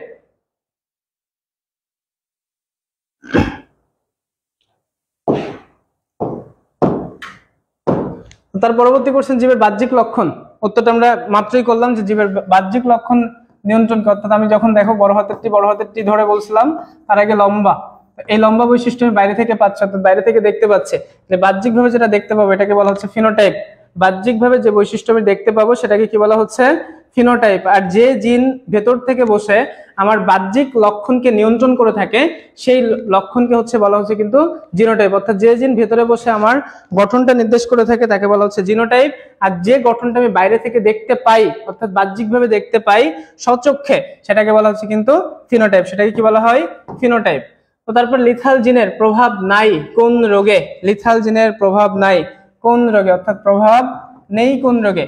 Haemophilia, thalassaemia, retinoblastoma, osteoporosis. কোন রোগে নাই? লিথাল জিনের প্রভাব নাই কোনটিতে? লিথাল জিনের প্রভাব নাই কোনটিতে? মুখস্থ পড়াশোনা। এটা কি হবে? যে আমরা কিন্তু জানি হচ্ছে হিমোফিলিয়া কিসের কারণে হয়? হচ্ছে লিথাল জিনের কারণে হয়। থ্যালাসেমিয়া কিন্তু কিসের কারণে হয়? লিথাল জিনের কারণে। রেটিনোব্লাস্টোমা কিন্তু লিথাল জিনের কারণে হয়ে থাকে। অস্টিওপোরোসিস কিন্তু সঠিক উত্তর, অর্থাৎ লিথাল জিনের প্রভাব নেই কোন রোগে। Very good. সৌরভ দাদা আজকে অনেকগুলো তোমাদেরকে পড়ায় ফেলছে, এক টানে আর কি পড়ায় ফেলতেছে। দেখো এই জায়গায় একটা কথা বলা রয়েছে, অস্টিওপোরোসিস, এটা লিথাল জিনের কিন্তু কোনো প্রভাব নাই। ব্যাপারটা হচ্ছে অস্টিওপোরোসিস মানে কি? মনে রেখো, আমরা সবাই মূলত জানি কিছু বয়স পরে, স্পেশালি মহিলাদের 40 বছর পরে এবং পুরুষদের 45 বা 50 বছর পরে হাড়ে বিভিন্ন ধরনের প্রবলেম দেখা যায়, হাড় ক্ষয় রোগ হয়। স্পেশালি এটা কিন্তু মহিলাদের ক্যালসিয়ামের লেভেলটা যেহেতু কম থাকে, এদের এটা বেশি দেখা যায়। তাহলে অস্টিওপোরোসিস শব্দের অর্থ হাড় ক্ষয় রোগ। অস্টিও মানে হাড়, পোর মানে ছিদ্র, সিস মানে প্রক্রিয়া, অর্থাৎ যে প্রক্রিয়ায় হাড় ক্ষয় হয় তাকে কি বলে? অস্টিওপোরোসিস বলে। তো এইটা ক্যালসিয়ামের জন্য হয় মূলত। ওকে, এটার সাথে কোনো জেনেটিক্যালি কোনো মিল বা লিথাল জিন কি বলছে? লিথাল জিনের প্রভাব নাই একদম। এই যে দেখো আমার তো হাড় কি রে, অস্টিওপোরোসিস হলো নাকি? কটকট করছে, কি একটা অবস্থা। ওকে, এরপরের দিকে আমরা চলে আচ্ছা, বিবর্তনের চাবিকাঠি কোনটা? আমরা সবাই জানি আমাদের বিবর্তনের চাবিকাঠি মূলত হচ্ছে যোগ্যতমের ঊর্ধ্বতন। ওকে, আচ্ছা ঠিক আছে, এইটাতে। তারপরটাতে আমরা একটু যাই, দেখি জিন তত্ত্বের জনক কে। তোমরা সবাই জানো জিন তত্ত্বের জনক হচ্ছে গ্রেগর জোহান মেন্ডেল, জিন তত্ত্বের জনক। বাট এইখানে দেখো এই জায়গায় একটা কথা বলা হয়েছে, এই জায়গাতে আমাদের একটু ভুল হয়ে গিয়েছে। এই জায়গাটাতে, সেই জায়গাটাতে খেয়াল করি গ্রেগর মেন্ডেল হয়ে গেছে এই জায়গায়। আরেকটা জিনিস ভাই, যদি কোশ্চেনটা যদি এমন আসে যে জিন তত্ত্বের জনক, এখন আধুনিক জিন তত্ত্ব আর প্রথম জিন তত্ত্ব যে আলোচনা করছে, প্রথম জিন তত্ত্ব আলোচনা করছে কিন্তু উইলিয়াম বেটসন। যদি কোশ্চেনে যদি বলা থাকে যে জিন তত্ত্বের জনক কে, আবার উইলিয়াম বেটসনও আছে এবং হচ্ছে আপনার স্যার গ্রেগর জন মেন্ডেলও আছে, সেই ক্ষেত্রে উত্তর কোনটা হবে? ওকে, মূলত একটা চেষ্টা করবা, যদি আধুনিক দেওয়া থাকে তাহলে তো একদম মেন্ডেলে চলে আসবে। আর যদি কখনো থাকে জিন তত্ত্বের জনক কে, দেখো বেটসনকে উত্তরটা আমরা সঠিকভাবে সবসময় নিই না।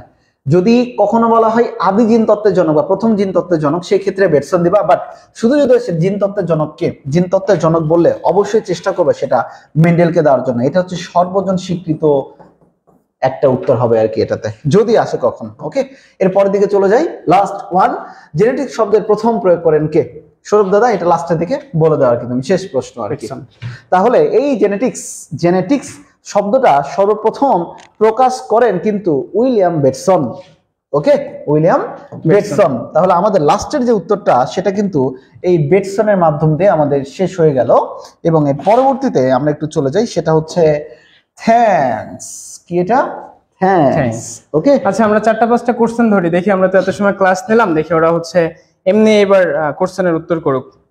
যে ডিএমডি আমরা জানি হচ্ছে ডুশেন যে মাসকুলার ডিস্ট্রফি, এই ডিস্ট্রফিটা হচ্ছে কিন্তু সবথেকে ভয়াবহ মাসকুলার ডিস্ট্রফি। এই ডিএমডি বা ডুশেন মাসকুলার ডিস্ট্রফি কত হাজারের মধ্যে, মানে কত হাজারের মধ্যে অর্থাৎ একজনের হয়? আমি হাজারটা শুনতে চাচ্ছি, এত হাজারের মধ্যে একজনের হয়, কত হাজারে একজনের দেখা দেয় ডিএমডি? ডুসেনি মাসকুলার ডিস্ট্রফি, ডিএমডি মানে ডুসেনি মাসকুলার ডিস্ট্রফি। 50,000-এ একজন, 50,000-এ একজন সঠিক উত্তর দিয়েছে। তারপরে হচ্ছে সঠিক উত্তর কে দিচ্ছে রে? এটা সঠিক উত্তর দিয়েছে হচ্ছে সোহা বিনতে হচ্ছে কি সাবা। তারপরে যদি চলে আসে তার পরবর্তী, আয়েশা সিদ্দিকা উত্তর দিয়েছে, তারপরে হচ্ছে আবু তাসিম উত্তর দিয়েছে, তারপরে সোহা বিনতে সাবা উত্তর দিয়েছে 50,000। Very good, very good. বলতে হচ্ছে সার্বজনীন গ্রহীতা যে রক্তের গ্রুপ, সার্বজনীন গ্রহীতা রক্তের গ্রুপ। আচ্ছা, আমি একটা প্রশ্ন করি আর কি তোমাদের, সেটা হচ্ছে যে আমাদের এই যে সার্বজনীন দাতা এবং সার্বজনীন গ্রহীতা, তোমরা সবাই জানো যে দাতা যেটা সার্বজনীন দাতা, সার্বজনীন যেটা দাতা, দাতা তো তোমরা সবাই জানো যে এটা হচ্ছে ও দিতে পারে সবাইকে, ও দিতে পারে, কিন্তু ও তো দুটো ভাগ রয়েছে, পজিটিভ ও নেগেটিভ। এর মধ্যে বেস্ট অফ দা বেস্ট কোনটা বলো তো? ও পজিটিভ নাকি ও নেগেটিভ? দেখে আমি একটু শুনে নিই আর কি। সরে যাও, একটু সরে যাও, একটু দেখতে দে এটা, এদিকে। ও পজিটিভ, সেজুতি আক্তার বলেছে ও পজিটিভ। আচ্ছা ঠিক আছে, দেখে আমার উত্তরটা দেখে নিই।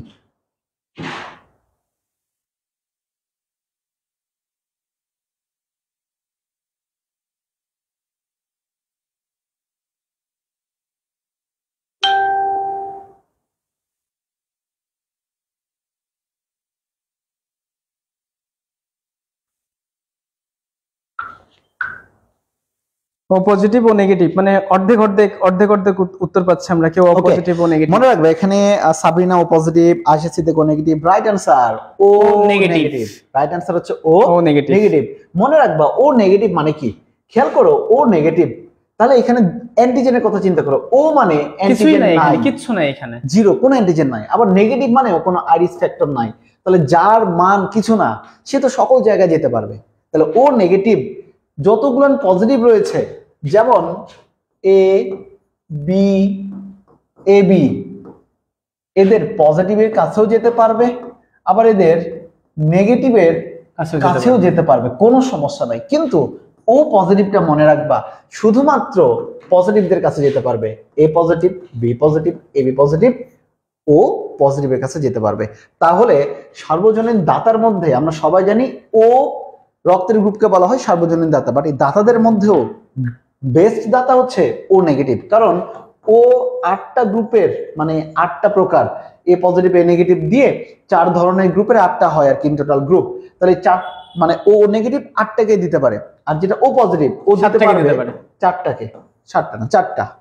ও পজিটিভ 4টা, শুধুমাত্র পজিটিভকে দিতে পারবে। ক্লিয়ার? এ পজিটিভকে দিতে পারবে, বি পজিটিভকে দিতে পারবে, ভুল হয়েছে আমার, বি পজিটিভকে দিতে পারবে, এ বি পজিটিভকে দিতে পারবে, ও পজিটিভকে দিতে পারবে, নেগেটিভদের দিতে পারবে না।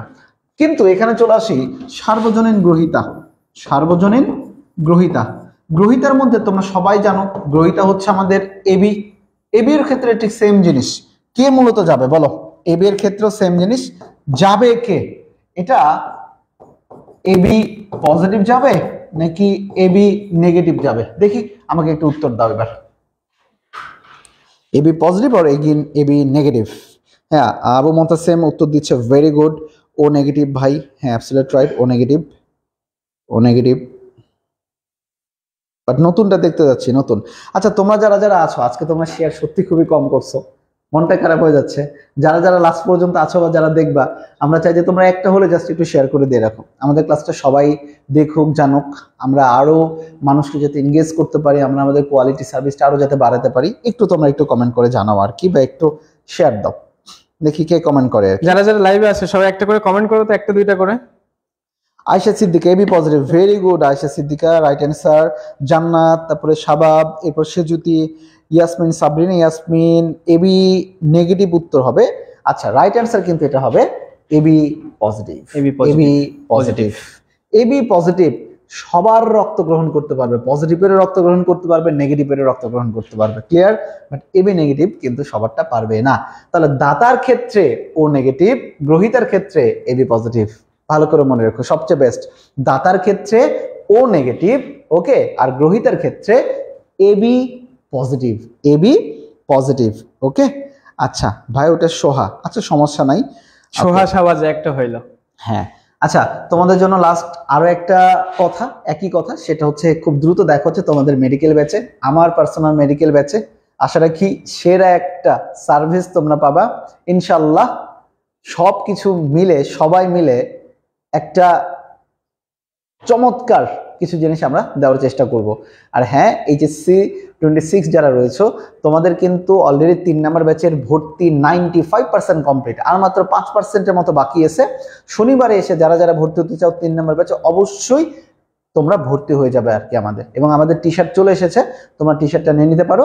আর আরো একটা অ্যানাউন্সমেন্ট, সেটা হচ্ছে এইচএসসি 26-এর 4 নাম্বার ব্যাচে আমাদের ভর্তি শুরু হয়ে যাবে আগামী শনিবার থেকে, ওকে। এবং আমাদের ঈদের পরে আমাদের 4 নাম্বার ব্যাচের ক্লাস শুরু হবে। সেই পর্যন্ত সবাই ভালো থেকো, সুস্থ থেকো, আর হ্যাঁ, দেখা হবে বিজয়। আসসালামু আলাইকুম।